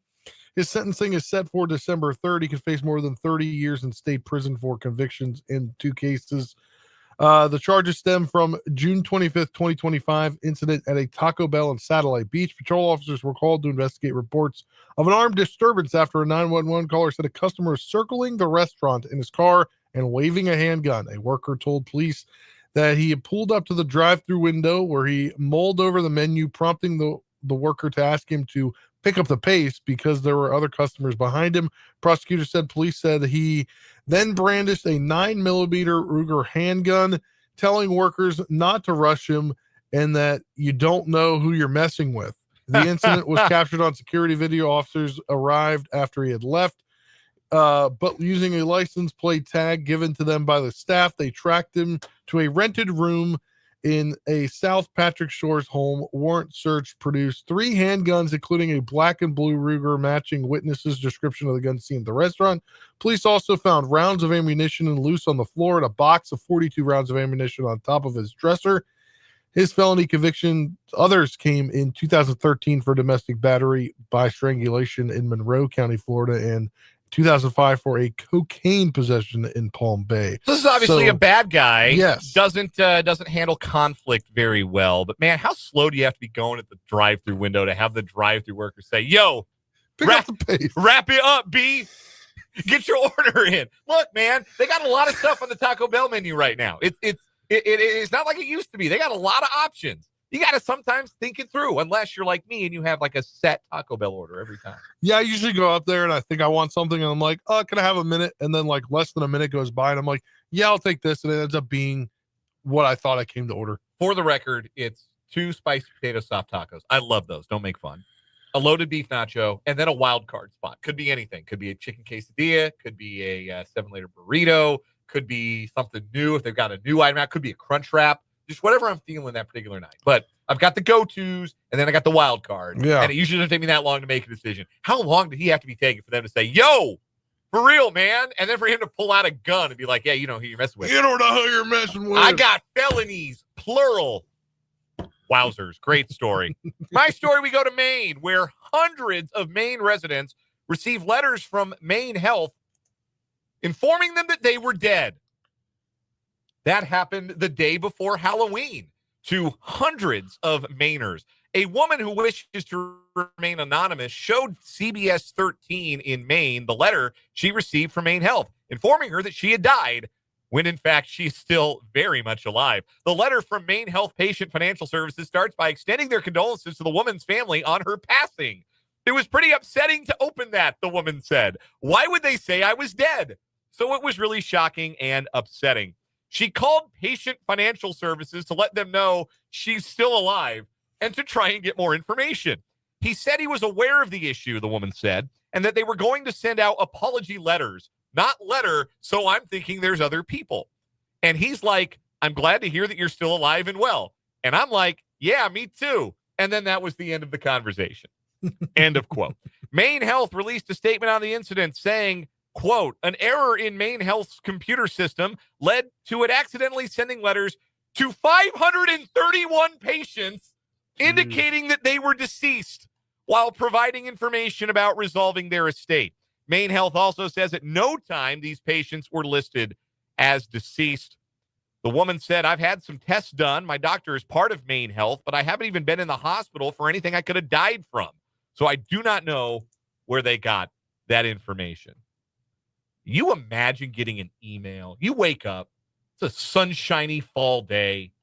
You open your phone. Maybe you do the Sudoku, the New York Times crossword, and you flip your email open, and you got a letter from Maine Health. Oh boy, that's not great to get a letter from the hospital in the email box. Yeah. What's this say? We're sorry to hear you're dead. What? Apologies. We'd like to extend our condolences on this sad occasion of your demise. You know what I'm doing? I'm taking that letter to wherever I owe money. And I'm saying, hey, I don't owe you money anymore. I'm dead, baby. I got this letter says I'm dead. I'm sending that to the student loan people. I'm sending that to if I've got a car note. Yeah. I'm sending that any which way. Hey, I'm sorry. I cannot help you. I cannot help you collect the rest of your debt. I am dead. This letter says that I am dead. 531 people informed by the hospital that they had met their untimely demise, when in fact a better hospital would have upgraded their condition to alive. So that is my story today. As good as your story is, I like the ineptitude of sending 531 people a death notice in the email. Yeah. I guess. Yeah. And I think that beats do as I say, not as I do too, as well. Just the shock factor of, hey, we're sorry you're dead, but hey, send this along to your loved ones. We'll figure out, because you owe us money. You know what kind of debt you're not getting out of, even if you're dead? The debt you owe us. We're coming after that debt. Like, wait, hand up, man. I had no idea. I didn't know I was dead. Be looking around, like trying to reach through the wall. Like, am I a ghost? It's a sixth sense thing I've got going on. Am I dead, guys? Am I alive? Start calling, dead? Texting people. Am I really here? So we're sorry to hear that you're dead is going to be our winner on What Is Wrong With You. Ryan Gilbert of GoPowerCat.com joins us next for Wildcat Wrap-Up.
Pinch hitting today on the Fleming Place Wine and Spirits hotline for Tim Fitzgerald is Ryan Gilbert from GoPowerCat.com for the Wildcat Wrap-Up here on 580 Sports Talk. Ryan and the staff cover the Cats at GoPowerCat.com. And if you're a VIP subscriber to 24/7 Sports, you have access to all of the great writing and info from the Go Power Cat staff. Ryan, K-State men's basketball 1-0, and it was not a pretty first 12, 13 minutes or so, but the full summation of the 40 minutes, Kansas State with a 29-point victory. What was the most impressive thing to you about the way K-State came out of that first 40 minutes of the season? Well, appreciate you guys having me on. Always a pleasure, Brian. In place of Fitz, right? I know I've got some big shoes to fill, but I would say in the second half in particular, when Kansas State really got its foot on the gas and started scoring, was very encouraging to see this team just win without P.J. Haggerty maybe leading the load, right? Everybody knows how good he can be. His resume speaks for itself. But when Nate Johnson is stepping up, hitting shots, Abdi Bashir was on fire late. when other guys are stepping up and taking maybe some weight off of Haggerty's shoulders, that gives you a lot of hope that it doesn't just have to be the PJ Haggerty show night in and night out in the Big 12. It seems like this, maybe not the entire roster because there's some question marks down low with the interior, but just in terms of the backcourt, the guard play, this team's got a lot of depth and a lot of talent at the guard spot. Is this as good a backcourt, and not just the starting, we'll include Bashir, so we'll go 1 through 3 essentially in the starting lineup, but also with the guys coming off the bench with a steady veteran hand like CJ Jones and young guys with real talent or real ceiling like David Castillo and Andre Kostic, is this as good a backcourt as Jerome Tang's had in 4 years? Yeah, your number one was special with, Marquise, and I guess Keontae was maybe a bigger guard, but yeah, I think you have more depth now with, you mentioned it, Castillo and Kostic.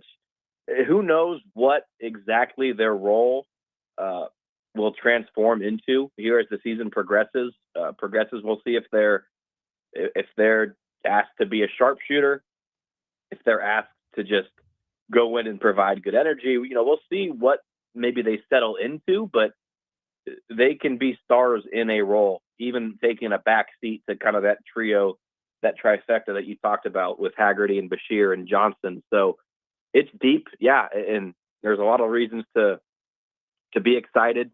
Everybody can't be the superstar though. That might be ironically the biggest hurdle they've had to overcome is guys just settling into their roles and knowing, hey, when I'm supposed to shoot or when, hey, I'm supposed to pass this to my open teammate.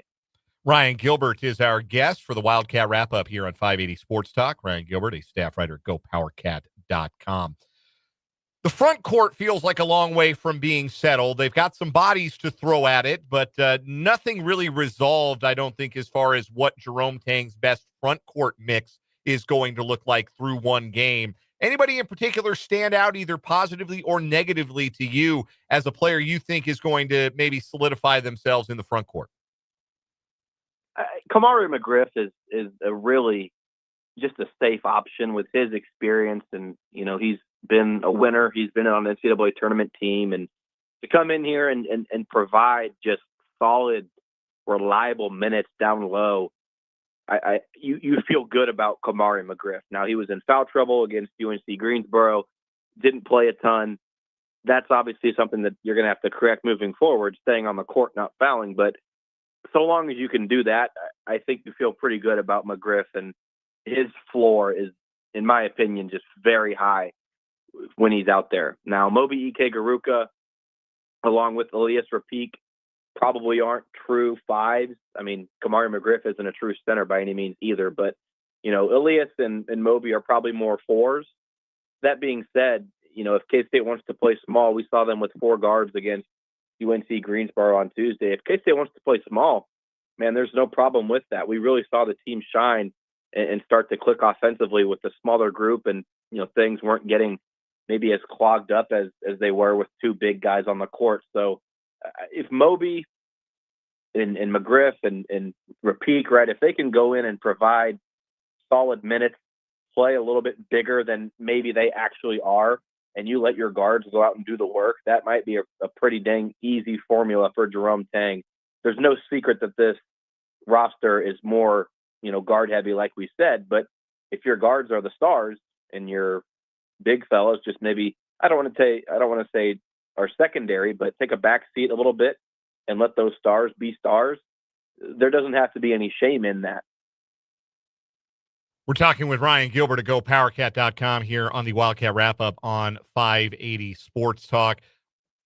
To your mind, what is the thing that this group for Jerome Tang really has to make sure that they fine-tune or settle into here in this non-conference stretch? It's not the most arduous non-conference schedule you've ever seen, that's for sure. But as they navigate it and do play some Power 4 competition later on in it, Power 5, I guess you say, because you still include the Big East in that. As they play those teams and get ready for Big 12 play, what is the furthest, I guess, from being Big 12 ready that this team is going to need to fine-tune? Well, there's only a one game sample size of actual basketball. I know the Right. scrimmages were treated more so like practice, so I'm hesitant to put much stock into the way that Tuesday's game started against UNC-Greensboro. But if you come out of the gate sluggish a couple times throughout non-conference play, I think it's fair to start getting concerned about not locking in and it being, slow starts being a problem, right? On the flip side, it was game number one. Jerome Tang said his team was just tight. I'm willing to give K-State the benefit of the doubt. If it becomes a problem moving forward, that's going to be an issue. But you've got to come out and lock in from the opening tip. You can't settle into games in the Big 12, right? Someone's going to punch you first, and the game is, might be over from there. So that's something to keep in mind. But just painting with a broad brush, I would say defense. The offensive output in that game and all the games, the two exhibitions as well, have been good defensively. Again, you don't want to put a bunch of stock into the exhibitions, but the defense wasn't great in those exhibitions. It was a step in the right direction, of course, against UNC-Greensboro, but it was average defense. It was maybe above average, maybe below average, how you want to look at it, but it was a step in the right direction. But the defense is not out of the woods yet by any means. Kansas State's been putting so much of an emphasis on offense with Matthew Driscoll coming in and the excitement that he's created on that half of the court. Defense, it still does need some work. How much work does it really need? Maybe we'll see in the next couple of games, but definitely room to get better defensively more than offensively. Let's shift to football. K-State is off this Saturday, an extra week to lick their wounds after that 43-20 loss to Texas Tech on Saturday. Was that as simple as Texas Tech's talent advantage on defense just wearing K-State down? Or do you think the Wildcats come away from that game feeling like they had the opportunity to come away with a better result? Well, K-State did two things could be true, right? Kansas State did shoot itself in the foot, wasn't hanging onto the football. Turnovers, fourth down, not being able to convert on those possession downs, right? Kansas State didn't play a good game. On the flip side, Texas Tech, did force some of those turnovers and out-physicaled and out-manned K-State in the trenches. To be honest, man, I think this was as simple as a team, favored by a touchdown, went in and won, obviously, by 23 points, but it was a 9-point game up until 5 or 6 minutes left. So Kansas State lost and did not deserve to win. Texas Tech didn't overpower Kansas State, but clearly was the better team. And, Kansas State, there were some fans that were up in arms about this defeat. No, I mean, K-State lost. This is the Big 12, and you went up against the Big 12's best team. There's no shame in losing to Tech. If you eliminate some of those turnovers, you would have had a chance to come out with an upset, but you need to play close to perfect against a team like that, and Kansas State was far from perfect. What Texas Tech has done to teams all season with their defensive front, their defensive line in particular, has been super impressive. And Kansas State's offensive line is just another in a long line of offensive lines that have had their hands full with the likes of David Bailey for Texas Tech. But that being said, I think there's a lot of feeling that this year and last are a bit of a trend in the wrong direction for Kansas State up front. I know they've got some young guys that haven't seen the field a ton that they're really optimistic about over the long haul. But what do you see as the short-term and the long-term outlook for Kansas State in the trenches? Because I would argue that is where they have lost some games this season, is in the trenches, and that's somewhere where they need to get better and a place where Kansas State expects to be better. Especially when you look at the preseason hype for the defensive end.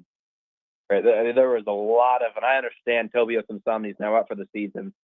That does hurt, but that's part of football. That's part of life. If we were, told that this defensive end group was deep, one injury shouldn't make or break that group. Yeah, it's been not a disaster by any means. It hasn't been terrible, but Texas Tech in the trenches on both sides of the football was able to just handle K-State. And so we haven't seen maybe the splash we thought we were getting from the DNs. And I think inside the tackles have been serviceable. Elalio and Sayamalu and Alcorn Crowder have been fine, but definitely not dudes that are going to go out and change a game. I think we all had more hopes that your Ryan Davises of the world, Chidi Obiazor, we thought those guys would make game-changing plays on a game in and game out basis, and that really just hasn't been the case. And the O-line started to get it to come together a little bit over the last month or so, but took maybe not a huge step back, but didn't keep its foot on the gas against a really physical Texas Tech team in the trenches. And that's not their fault. Tech is really, athletic, like I said, but the offensive and defensive line we're not great against the Red Raiders, to say the least. We're joined by Ryan Gilbert of GoPowerCat.com here on the Wildcat wrap-up. And Ryan, how do you see this season finishing? Obviously the bye week this week, and then the final 3. They need to win 2 to get bowl eligible. Do you see them beating Colorado? I mean, obviously Oklahoma State's kind of a foregone conclusion that they're going to win, right? Yeah, respectfully, if there's any Cowboy fans listening, I think most can chalk that one up to a victory. So it really is going to come down to that season finale here in Manhattan against Colorado. Kansas State does go out to Utah, and crazy things can happen in college football, but I would not rely on picking up a victory in what's probably going to be a night game in the mountains in November. That's really tough. So it ultimately will in all likelihood come down to that game against Colorado, and it'll come down to Chris Kleiman and his locker room. Will that group, will the program have enough buy-in to want to win that game to get to bowl eligibility, or will that program from top to bottom just collectively be burnt out and ready for the season to end? Obviously, you hope that you can get that bowl eligibility for the extra practice and the momentum that can bring in to your team. But if you go out and you're going in there with 5 wins, who knows how many players in today's day and age with the transfer portal have a foot out the door and have their sights set on elsewhere. But yeah, I really it'll come down to that Colorado game, and we will have to wait and find out really until that game to find out if K-State's going to buy in and do its darndest to get to 6 wins. Ryan Gilbert writes for GoPowerCat.com. Check out his and the rest of the staff's outstanding work. Become a VIP subscriber at 24/7 Sports. He joins us on the Wildcat Wrap-Up here on 580 Sports Talk. Ryan, another outstanding pinch hit appearance for Tim Fitzgerald. You knocked it out of the park. Look forward to talking to you again sometime soon. Okay, appreciate it, guys. Thank you very much. That is Ryan Gilbert. We'll take a timeout, come back and wrap up this 4 o'clock hour, 580 Sports Talk.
Couple of stray K-State thoughts to wrap up the hour. Thanks again to Ryan Gilbert of GoPowerCat.com for joining us for the Wildcat wrap-up.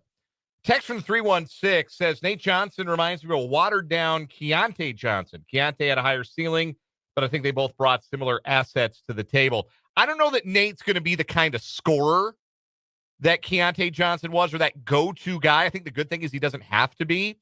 Honestly, what I sort of feel like is that Nate Johnson is a guard version of what you hoped that Coleman Hawkins was going to be in a perfect world last year, which is a guy that if you need scoring, he's got it. If you need him to rebound, he can do it. You need him to facilitate, pass, run offense, he can do it. You need him to lock up the other team's best scorer, he can do it.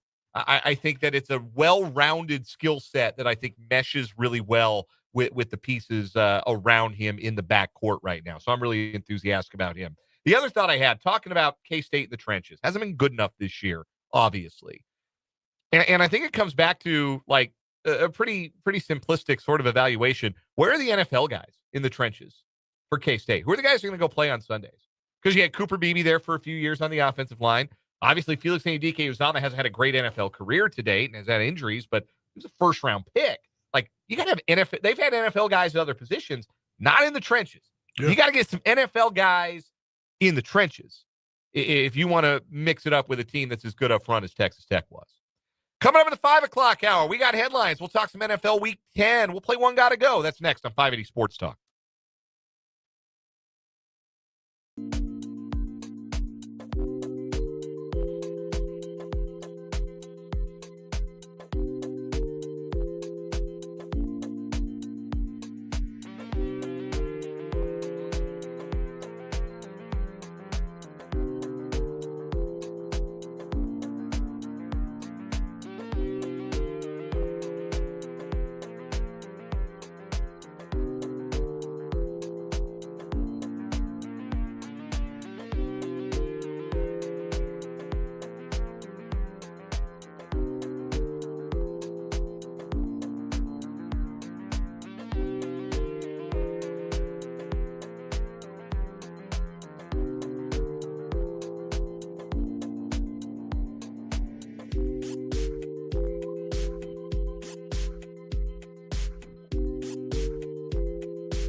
Let's get it. Third and final hour of 580 Sports Talk on this Wednesday. So grateful that you are along with us here on the Sports Voice of Kansas, 580 WIBW, FM 104.9, online at 580WIBW.com and on our video streaming channels. Check us out on YouTube, 580 Sports Talk. Check us out on Facebook, WIBW News. However you're checking out the program today, thanks so much for being along for the ride here on 580 Sports Talk. Dan Lucero and Spencer Dupuis have one more hour to hang out with you today, and plenty still to get to on the program. We got our headlines coming up. We've got a little NFL talk to get into. We're going to play One Gotta Go later on as well. That's always a good time. Want to hear from you? Text line is open, 785-272-9429, 785-272-9429. You can also jump in the live chat in our YouTube stream. Again, the name of the channel is 580 Sports Talk. If you're watching live, the live chat is open on the web browser or mobile device of your choice.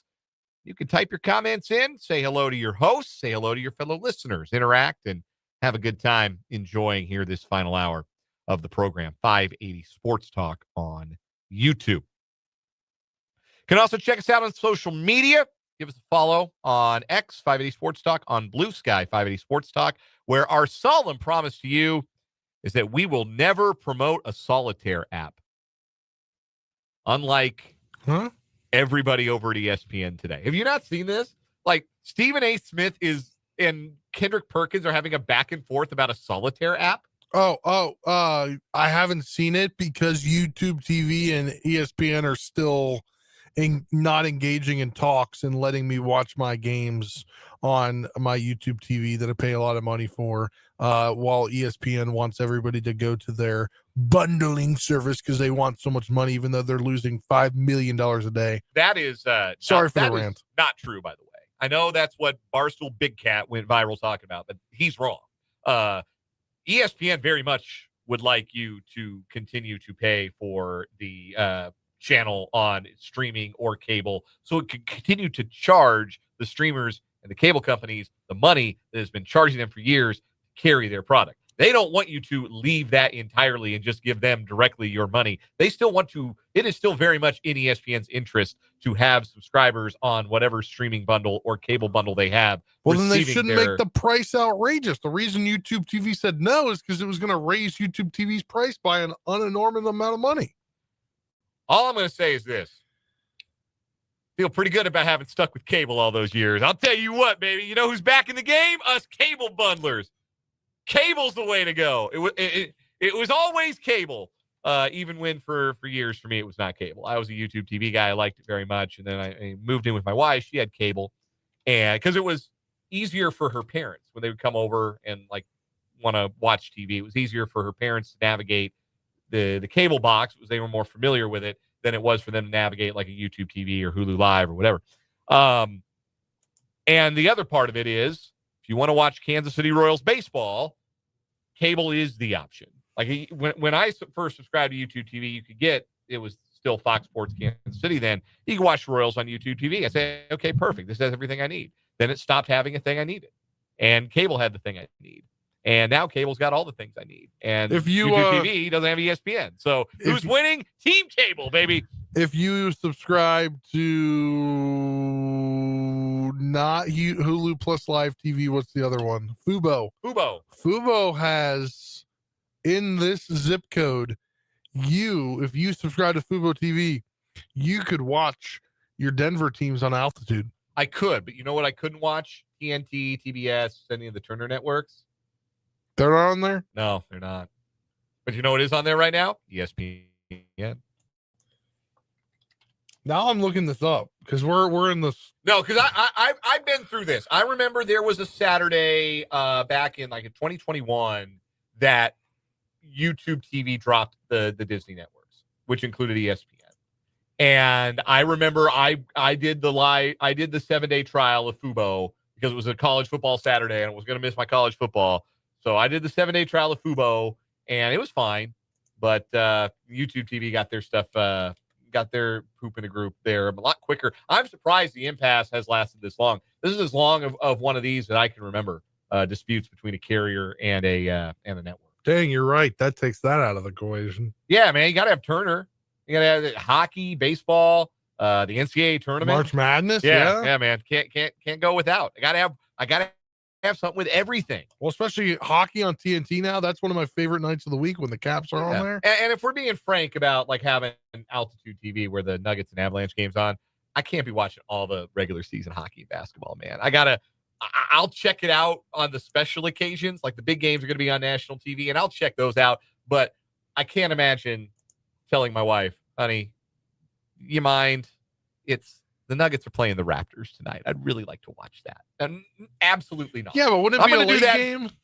Oh, not if they were playing the Raptors in Toronto. Like, I gotta pick and choose. I gotta pick my battle. But no, seriously, Stephen A. Smith on his X account today posted this whole video about downloading Solitaire Cash and entering the Beat Steven tournament. Is that what he was playing that one time when he was at the NBA Finals and somebody caught him on his phone playing a game? Was that the game he was playing? Maybe. No, apparently, and then all of the other ESPN like people, even like ESPN personalities I respect, like even Mia Kimes. Mina Kimes is in his mentions going, that's an easy win over here, #ad. Like Laura Rutledge is in the mentions. Dan Orlovsky's in the mentions. Like this is a whole thing. Solitaire Cash apparently dropped a gigantic bag on every ESPN personality. Also, do you know what every ESPN personality is doing? And I'm very annoyed. I get it. They want to make YouTube TV people leave YouTube TV right now. They want to make them spend more money and get the ESPN Plus or the ESPN bundle, whatever. They want to make them do that on top of their YouTube TV, right? Mm-hmm. Every ESPN personality is posting the keepmynetworks.com and a little graphic. Mm-hmm. No, I don't care. I'm not doing it. No, there's even an ad like from 2 days ago. Y'all really mad I was playing solitaire during the finals? Maybe ask yourself why. Join now for the first time ever World Solitaire Championship. Starting today on the Solitaire Cash app. Like, what kind of a bag did this Solitaire app throw at ESPN personalities to get them to post about playing some solitaire with Stephen A. Smith? What kind of a bag was it? Because I'm going to tell you right now, Solitaire Cash, I am not above taking money to promote some web games. I am not above that. I will 100% take some money and tell people to come play solitaire with me. We do it on this show. Hey, solitaire, we want you. We'll tell you. We'll do it. We will do it. We will absolutely prostrate ourselves for a bag from Solitaire Cash because apparently it's a substantial one. Even if we get the smaller radio market package, we'll take it. Anyhow,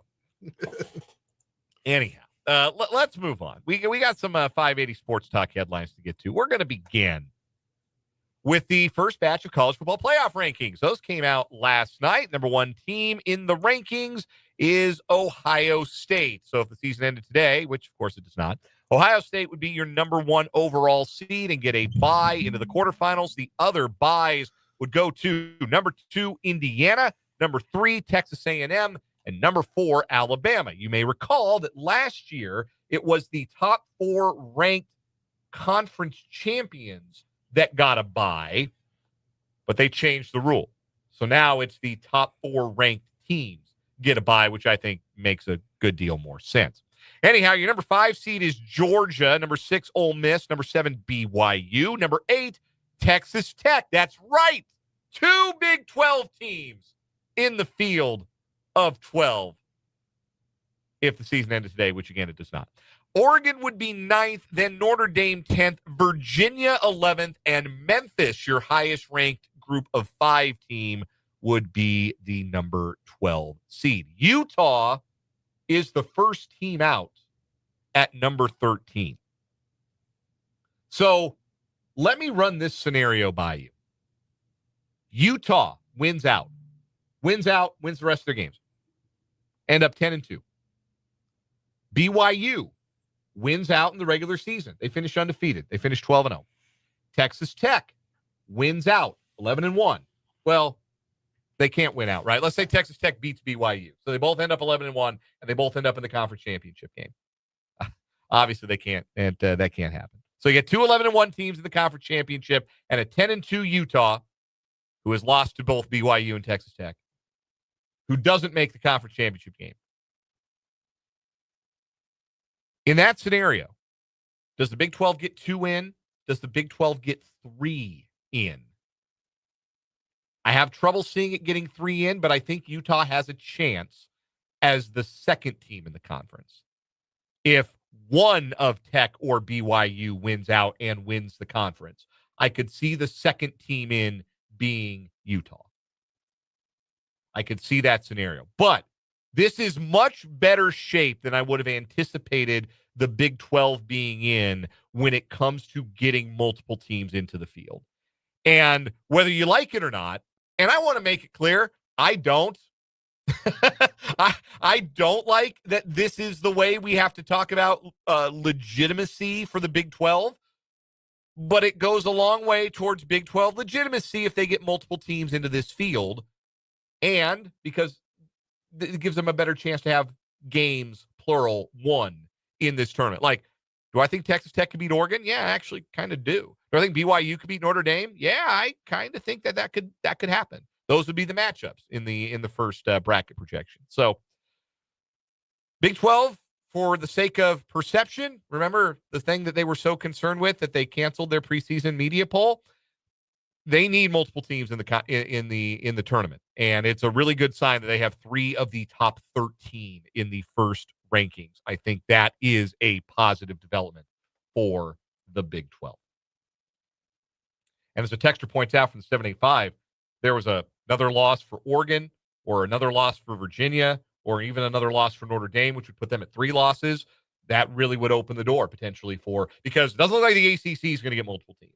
Doesn't look like ACC is going to get 2. Yeah, no. And if Notre Dame were to lose, now the problem is Notre Dame doesn't play anybody the rest of the season, really. They beat Boston College last week. The rest of their schedule, they play Navy, they play Pittsburgh, they play Syracuse, they play Stanford.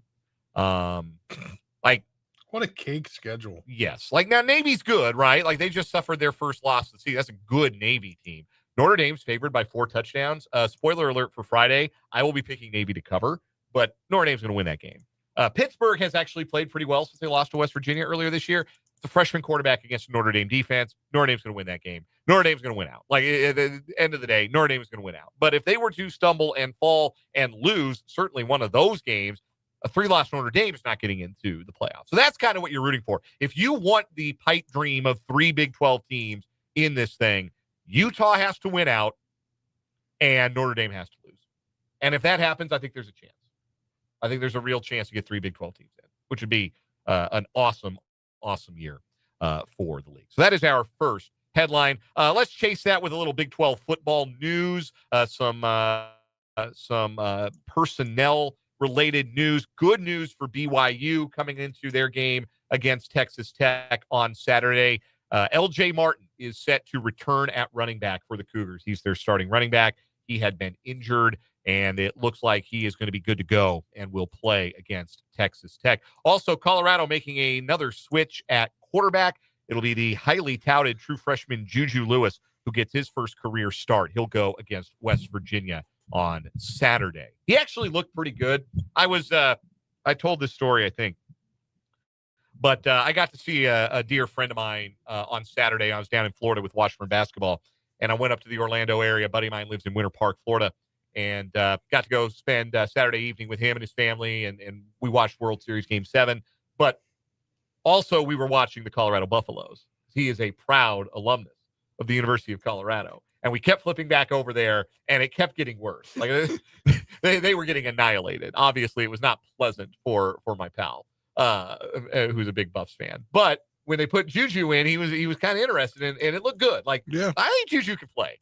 I'm a little surprised he hasn't gotten more opportunities. So that is obviously that's like the Big 12 toilet bowl for the weekend, and I would recommend not watching it at all costs. But Juju Lewis is going to get the start. And Colorado has a new play caller. And they didn't mention that last week, but they have demoted veteran NFL coach Pat Shurmur from offensive coordinator. He is now just the quarterback's coach. Yikes. Yeah. Things are going great. Things are going great in Boulder. Anyhow, next headline, Spencer. Yeah, I've got a K-State football headline here for you. During their bye week, news came out, I guess late or yesterday evening. Kansas State offensive lineman Sam Hecht and safety VJ Payne, they have been rewarded, obviously successful careers over their time in Manhattan. The senior duo has earned invitations to the 2026 East-West Shrine Bowl. They're going to take part in the longest-running college all-star football game in the nation. That game set for Tuesday, January 27th in 2026, inside the Ford Center at the Star in Frisco. So great way for them to go out after all they've done for Kansas State. You might remember last year, Marquise Siegel played in that game. He was drafted by San Francisco in 24. Khalid Duke, the defensive end, and offensive lineman KT Leviston competed in the game. Duke ended up signing as a free agent with Tennessee, getting a cup of coffee there. While Leviston was a draft pick by the Rams. Skylar Thompson played in the game in 2022 before he was drafted by the Dolphins. Where is he now? Who's that? Skylar Thompson. Pittsburgh, yes, back up in Pittsburgh. So congratulations to Sam Hecht and VJ Payne. Yeah, cool honor for both guys who've had solid 2025 seasons.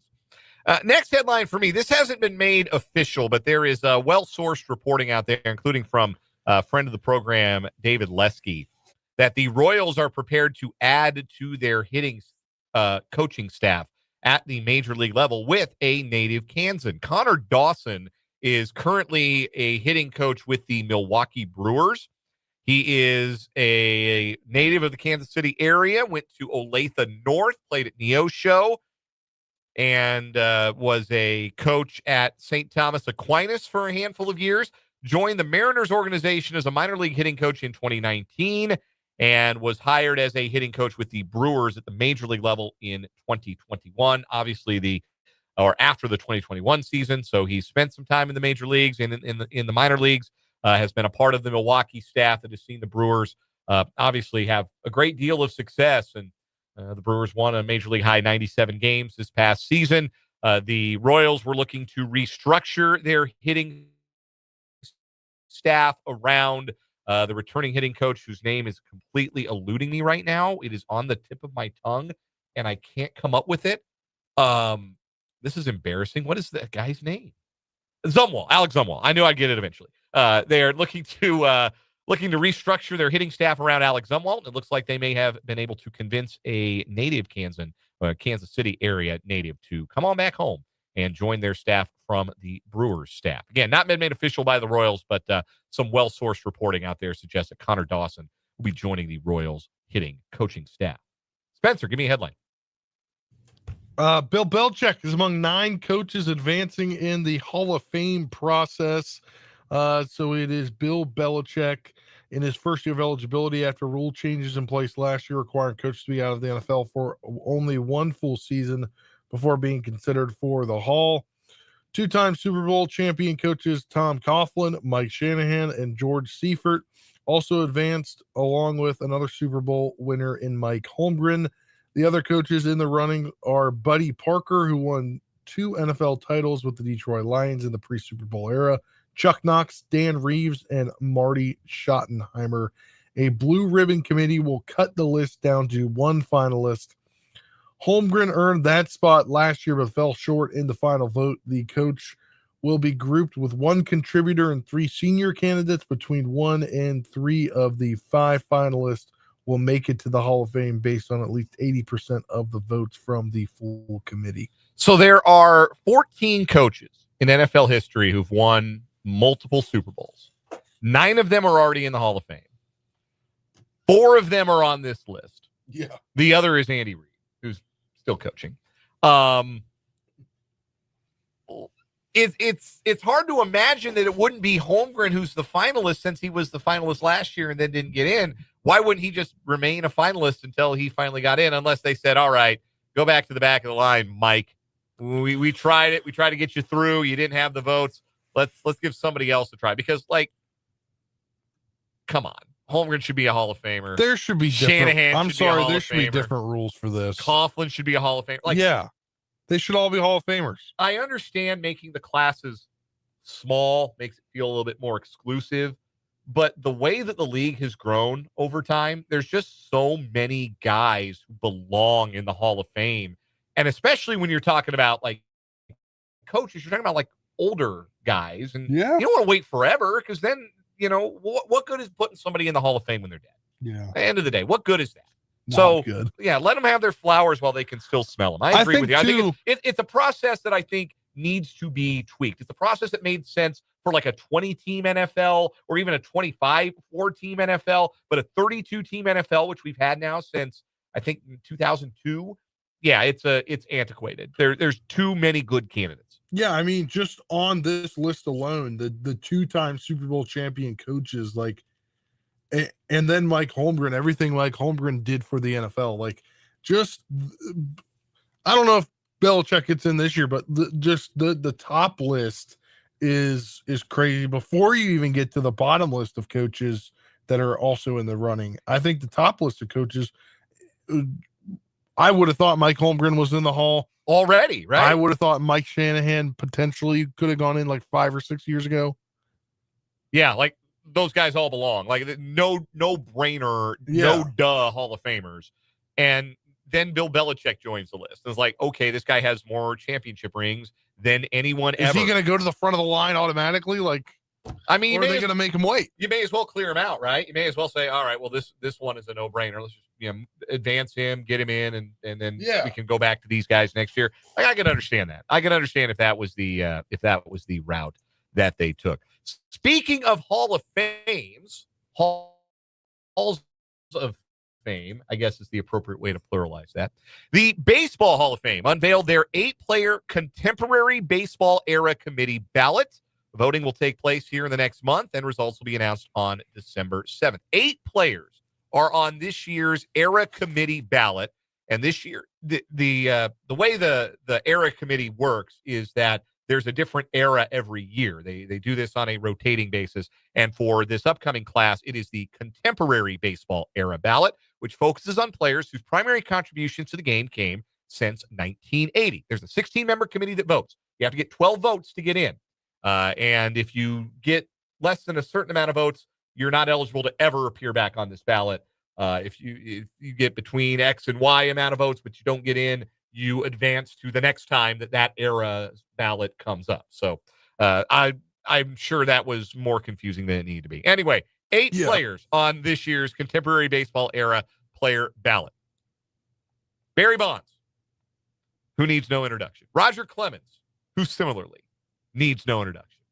Carlos Delgado, better than you remember, 17-year career with the Blue Jays and the Mets, 473 career home runs, 2-time All-Star, 3-time Silver Slugger, and a Roberto Clemente Award winner for his off-the-field service. Jeff Kent, 377 career home runs, most ever by a second baseman, 2000 NL MVP, 5-time All-Star, played for a bunch of teams, most notably with the San Francisco Giants, where he won that MVP. Don Mattingly, 14-year New York Yankee, 6-time All-Star, batting champ, MVP, twice led the American League in hits and batted .307 for his career. Dale Murphy, 2-time Hall of Famer, 2-time MVP, 1982 and 1983. 7-time All-Star, 5-time Gold Glove Award winner, 4-time Silver Slugger, spent most of his career with the Braves, late career cameos with the Phillies, and I bet y'all didn't know this, an inaugural member of the Colorado Rockies in 1993. Yeah, hung it up after a month. He knew he couldn't do it anymore. Retired with 399 career home runs. Wow. Gary Sheffield, 509 home runs, 1,676 RBI in his 22-year career. And Fernando Valenzuela, Rookie of the Year and Cy Young Award winner in 1981, and pitched for 17 years, reached 6 All-Star games, won 2 Silver Sluggers, and a Gold Glove. So there are the 8 candidates. You can vote for the 16-member committee will put forward their votes. Any of those players who gets 12 votes will make it into the Hall of Fame. other than Valenzuela, who I just don't think has like the career value and the career numbers to really stack up with the rest of the guys who are already in the Hall of Fame, every single one of these guys has a compelling Hall of Fame case. Yeah. Jeff Kent may have been a not very nice gentleman. He was a bit surly, but most home runs by a second baseman ever, and he's not in the Hall of Fame. Don Mattingly's not in the Hall of Fame. Barry Bonds and Roger Clemens as players belong in the Hall of Fame. Nobody's sad on a personal level that they aren't in the Hall of Fame, but as players, the resume speaks for itself. Gary Sheffield is a no-duh Hall of Famer to me. Everybody loved Dale Murphy. Dale Murphy suffered because he had a really abrupt decline. Like, there was not a gradual decline in his play. He was just really, really good from 1980 to 1989, and then he was bad, and then he retired. And but when he was good, he was great and beloved, like a superstar, the Superstation era superstar. He was the Brave that everybody knew because everybody watched the Braves because all their games were on TBS. So if you made me predict, if you said, Dan, 4 players on this list are making the Hall of Fame, who are they going to be? Or who is making the Hall of Fame from this list? I would predict Murphy and Mattingly get in. I would vote for Sheffield.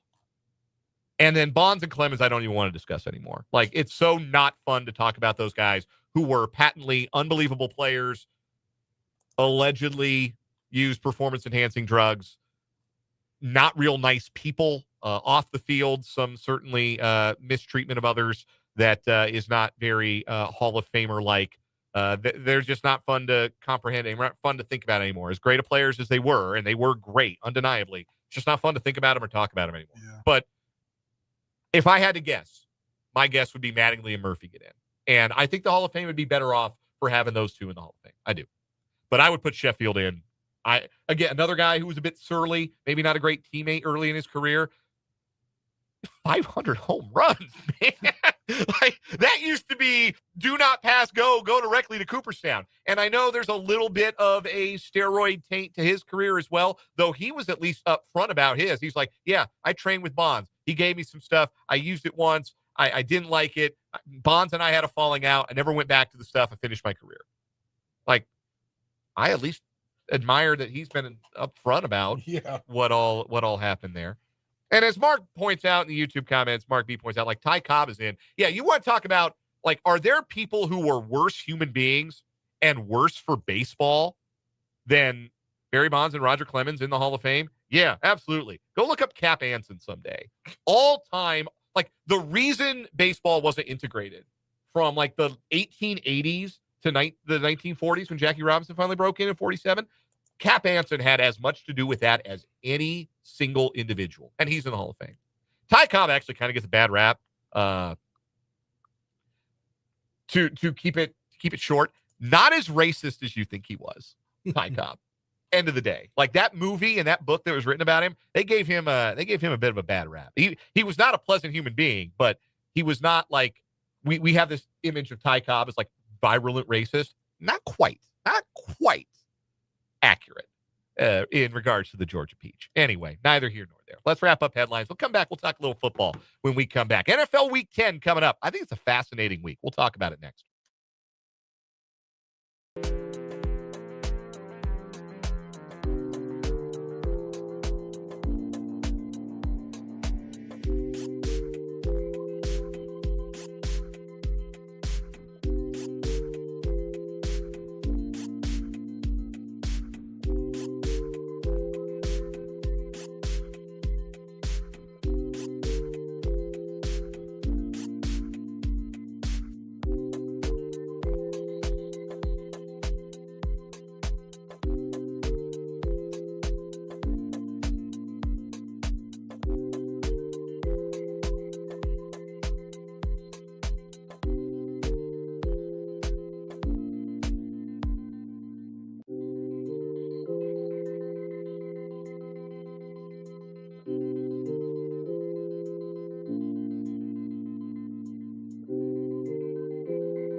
Mark H. with a quick question regarding the Baseball Hall of Fame. Do the writers still vote? The writers still vote for the yearly ballot, but the era committees are comprised of former players and managers and other people around the game. It's a special committee that considers the nominees that we were just discussing. But by and large, like when the ballot comes out here in about a month, probably not even that long, we'll have a full Baseball Hall of Fame ballot for the class of 2026. And I can tell you this: the newcomers to the ballot aren't going to be on it for very long. It's not a really strong list of first year possibilities here. The best player first year eligible on this year's Hall of Fame ballot, Cole Hamels. That's the best player. The best position player, Ryan Braun, who is absolutely not getting into the Hall of Fame.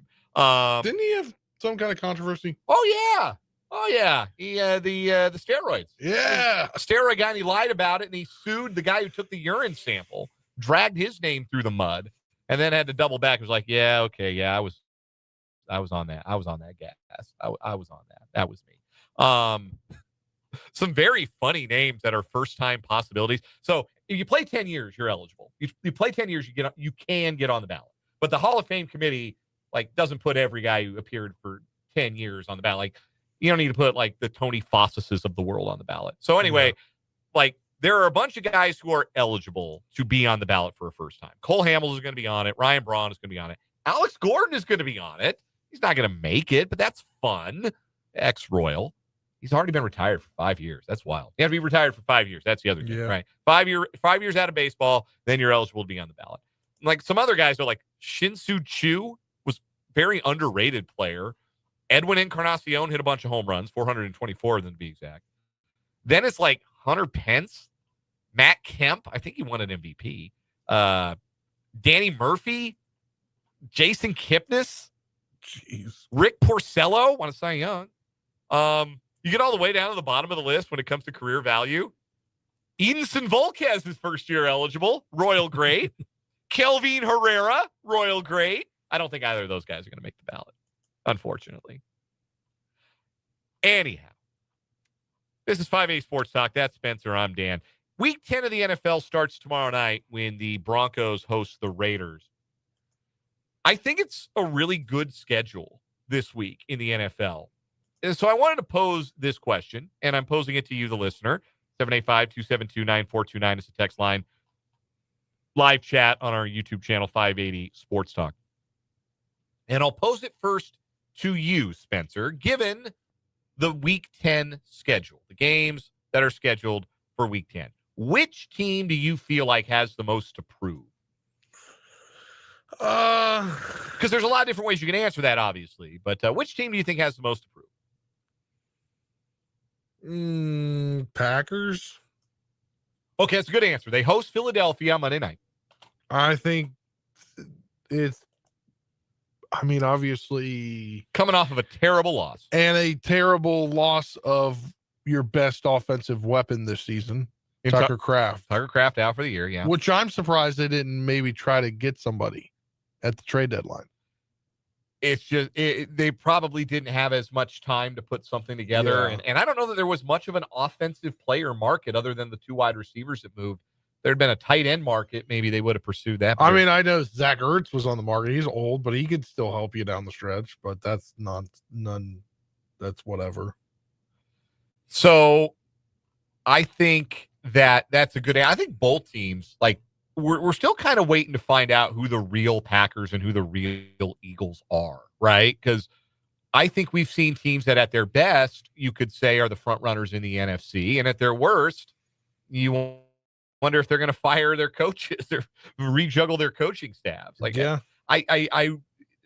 is a game where I want to see, okay, who's going to stand up here? Who's going to play to their fullest potential in a big game? I would say not on this list, and you have it. You don't have this team on the list. The Ravens.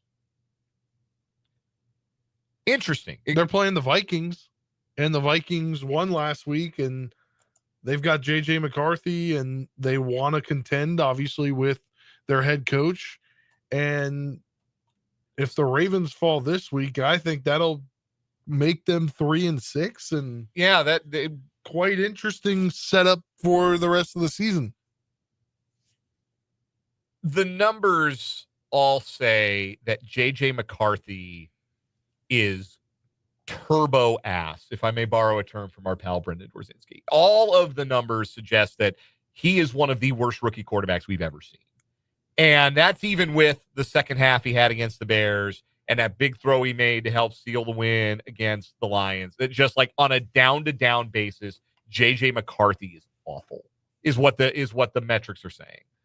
So I don't think Baltimore's going to have too much trouble in that game, to be completely honest with you. I think with Lamar back, we kind of saw it against the Dolphins. I know how terrible the Dolphins are, but we saw that team start to put it together and saw them look like we expected the Ravens were going to look. I think they'll win. I don't think they'll sweat it too hard, even on the road.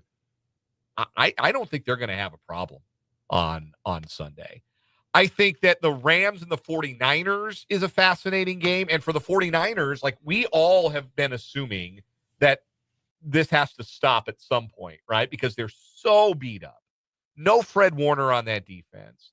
Their quarterback situation has been in flux most of the year. They don't have yet Brock Purdy back. But they're still, according to ESPN Analytics, a slight favorite to win this game. Yeah. Look, I think this week could set up some, like, not must wins for teams, but it puts some teams in interesting scenarios, right? Like I know the Chargers are favored Sunday Night Football against the Steelers, but if the Steelers somehow win, if the Steelers lose, it makes them 5-4. They wanted to be a contender in the North. I mean, they could still win the North the way that it's rolling, but that sets them to be interesting. Somehow, if Jacoby Brissett wields the Cardinals to a win over the Seahawks, that would throw calamity in the NFC West. I'm not saying it's going to happen. I'm saying Jacoby Brissett is he's good enough for them to win. Can we talk about how I'm not trying to slight your Seahawks? No. No slight taken. They've historically had difficulty with Arizona. Can we talk about how funny it is that Arizona announced yesterday, hey, yeah, we're going to go with Brissett another week at quarterback. And then 5 minutes later, Adam Schefter had a statement from we talked about that yesterday. Agent. I wasn't around. Oh, yeah. I missed this.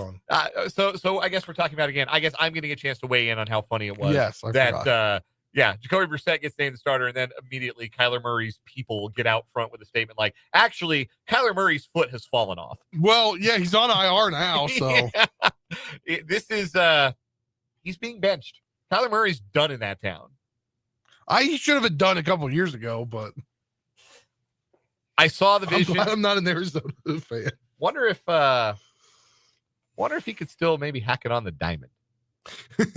Wonder if that signing bonus from the A's is still good. Anyway, one other game that I think is really fascinating is New England at Tampa Bay. Yeah. New England's 7-2, but they haven't played anybody. Like tomato cans up and down their schedule. But also the Bucs are hurt. The Bucs are 6-3, and it's an impressive 6-3. Like they've got some solid wins, but yeah, they are also extremely beat up. And this is a game that if the Patriots are really good, I think they can go win. But the interesting thing about this game is I think we might end up coming out of it, and not we, but like the broader viewing public might come out of that game discounting the winner more than crediting the winner. Like if the Patriots go and beat the Buccaneers, they're too banged up. Buccaneers, they haven't actually been that good. Advanced metrics don't like the Buccaneers. That's not actually a good win for the Patriots. And if the Buccaneers win, it's, well, we told you the Patriots were just smoke and mirrors, just beating up on their tomato can schedule. That feels like a game. I think it's going to be a good game. I think it's going to be an interesting game. I'm excited to see Drake May and Baker Mayfield trade blows. But that feels like a game where whoever wins it, we're just going to kind of discount whoever wins it. Because, again, what it comes back to is there are not a lot of, like, really good teams. Like, who do you feel like is a Super Bowl like there are not a lot of teams that have been added to the list of teams that you feel like can win a Super Bowl. We're not dealing from a very high deck when it comes to that. It still kind of feels like Kansas City and Buffalo in the AFC, and maybe Baltimore if they get their act together. And over in the NFC, it feels like it's Detroit and Philadelphia and Green Bay, like all the teams we thought. There are no newcomers to the list, and then there are a lot of really, really, really stinky teams. Yeah, and that's where we've wound up. We'll take a break. We'll come back with one gotta go here on 580 Sports Talk.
One got to go on 580 Sports Talk. Usually try to give more than two options here. So I'm trying to think of a third.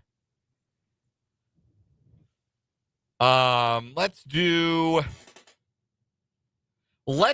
quarterbacks who've either been soft benched or missed time due to injury and had their backup outperform them this year. 4 quarterbacks, and you got to take one. And you got to say, I'm getting an expansion team, the Fighting Spencer Dupuises of Topeka, Kansas, and I'm going to take this quarterback, and he's going to be my quarterback on my expansion team. Tua, Kyler Murray, J.J. McCarthy.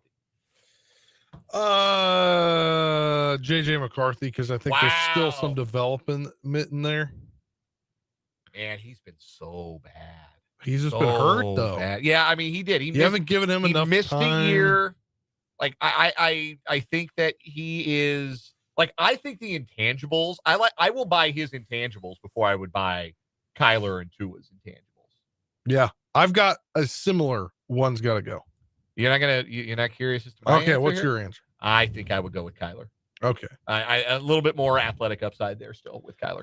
If you were a quarterback guru, a guy that could fix a quarterback, okay, and you had to pick one of these 3, kind of similar to yours, but not Kyler, Justin Fields, or where was I going with this? You tell me, man. Anthony Richardson. Oh, if you had to pick one of those and you could fix them, and they could become elite. There is no fixing Anthony Richardson. That young man asked out of a game because he was tired. He was a quarterback, and he said, "Coach, I need to come out of the game. I'm tired." At the in retrospect, that was the end of it. Like there was no coming back from that at any point.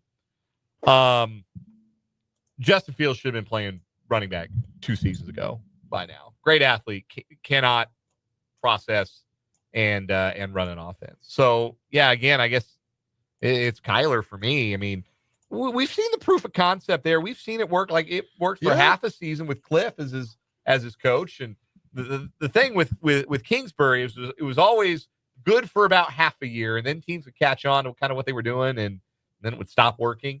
And it worked. It did not work that way with a bit of a more well-rounded quarterback last year. They could do more stuff with Jaden Daniels. Well, there are extenuating circumstances this year, but like I'm just saying with Kyler, we have seen it work for stretches. We have seen him make the playoffs. Like, I'm not all the way out on Kyler yet. I still think there's something there relative to those quarterbacks. Like, relative to the rest of the league, Kyler, get ready to learn center field for the Sacramento Waves, buddy. But like relative to those three quarterbacks, I would look at Kyler and think, I think there's some fixing I could do. If I were a guru, that is, which I am most certainly not. I'm a guy behind a microphone making jokes about Kyler Murray's baseball career. Yeah, I think I'd tend to do the same. We will take a break. We will come back. We will have a final word to wrap up this edition of 580 Sports Talk.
Final word time on 580 Sports Talk. Spencer Dupuis, what do you got?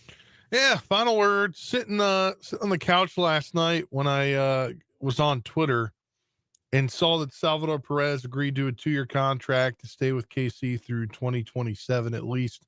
And he's one of those guys that it's like there's very few of these guys left in professional sports in general. I got the opportunity to watch one in Ryan Zimmerman where a guy stays with his club the entire career and he never looks elsewhere and he never wants to go anywhere else. And he is a true steward to the team and the city. And he deserves to be looked upon, no matter his numbers, as one of the best to ever do it for a team, just because he wanted to stay here, the loyalty that he brought to a team. And being able to indulge myself in Royals baseball over the last, 2 seasons, I've seen that the love for Salvi is like I loved Ryan Zimmerman growing up. And there's very few of these guys left in major sports. And you just love to see it where a guy's going to play his whole career in one spot. Now, we can do the Hall of Fame debate another day, but there's no question that number 13 is going to go up next to 5, 10, and 20 and 42 in the Royals Hall of Fame as a retired number, and that is a really cool legacy. Final word for me. It was a choppy first 13, 15 minutes of K-State basketball for 2025-26, and I'm not just talking about the quality of the ESPN Plus stream, but when things got settled down, and I do think there is something to be said for opening night jitters. When things got settled down, Kansas State ended up running UNC-Greensboro off the floor.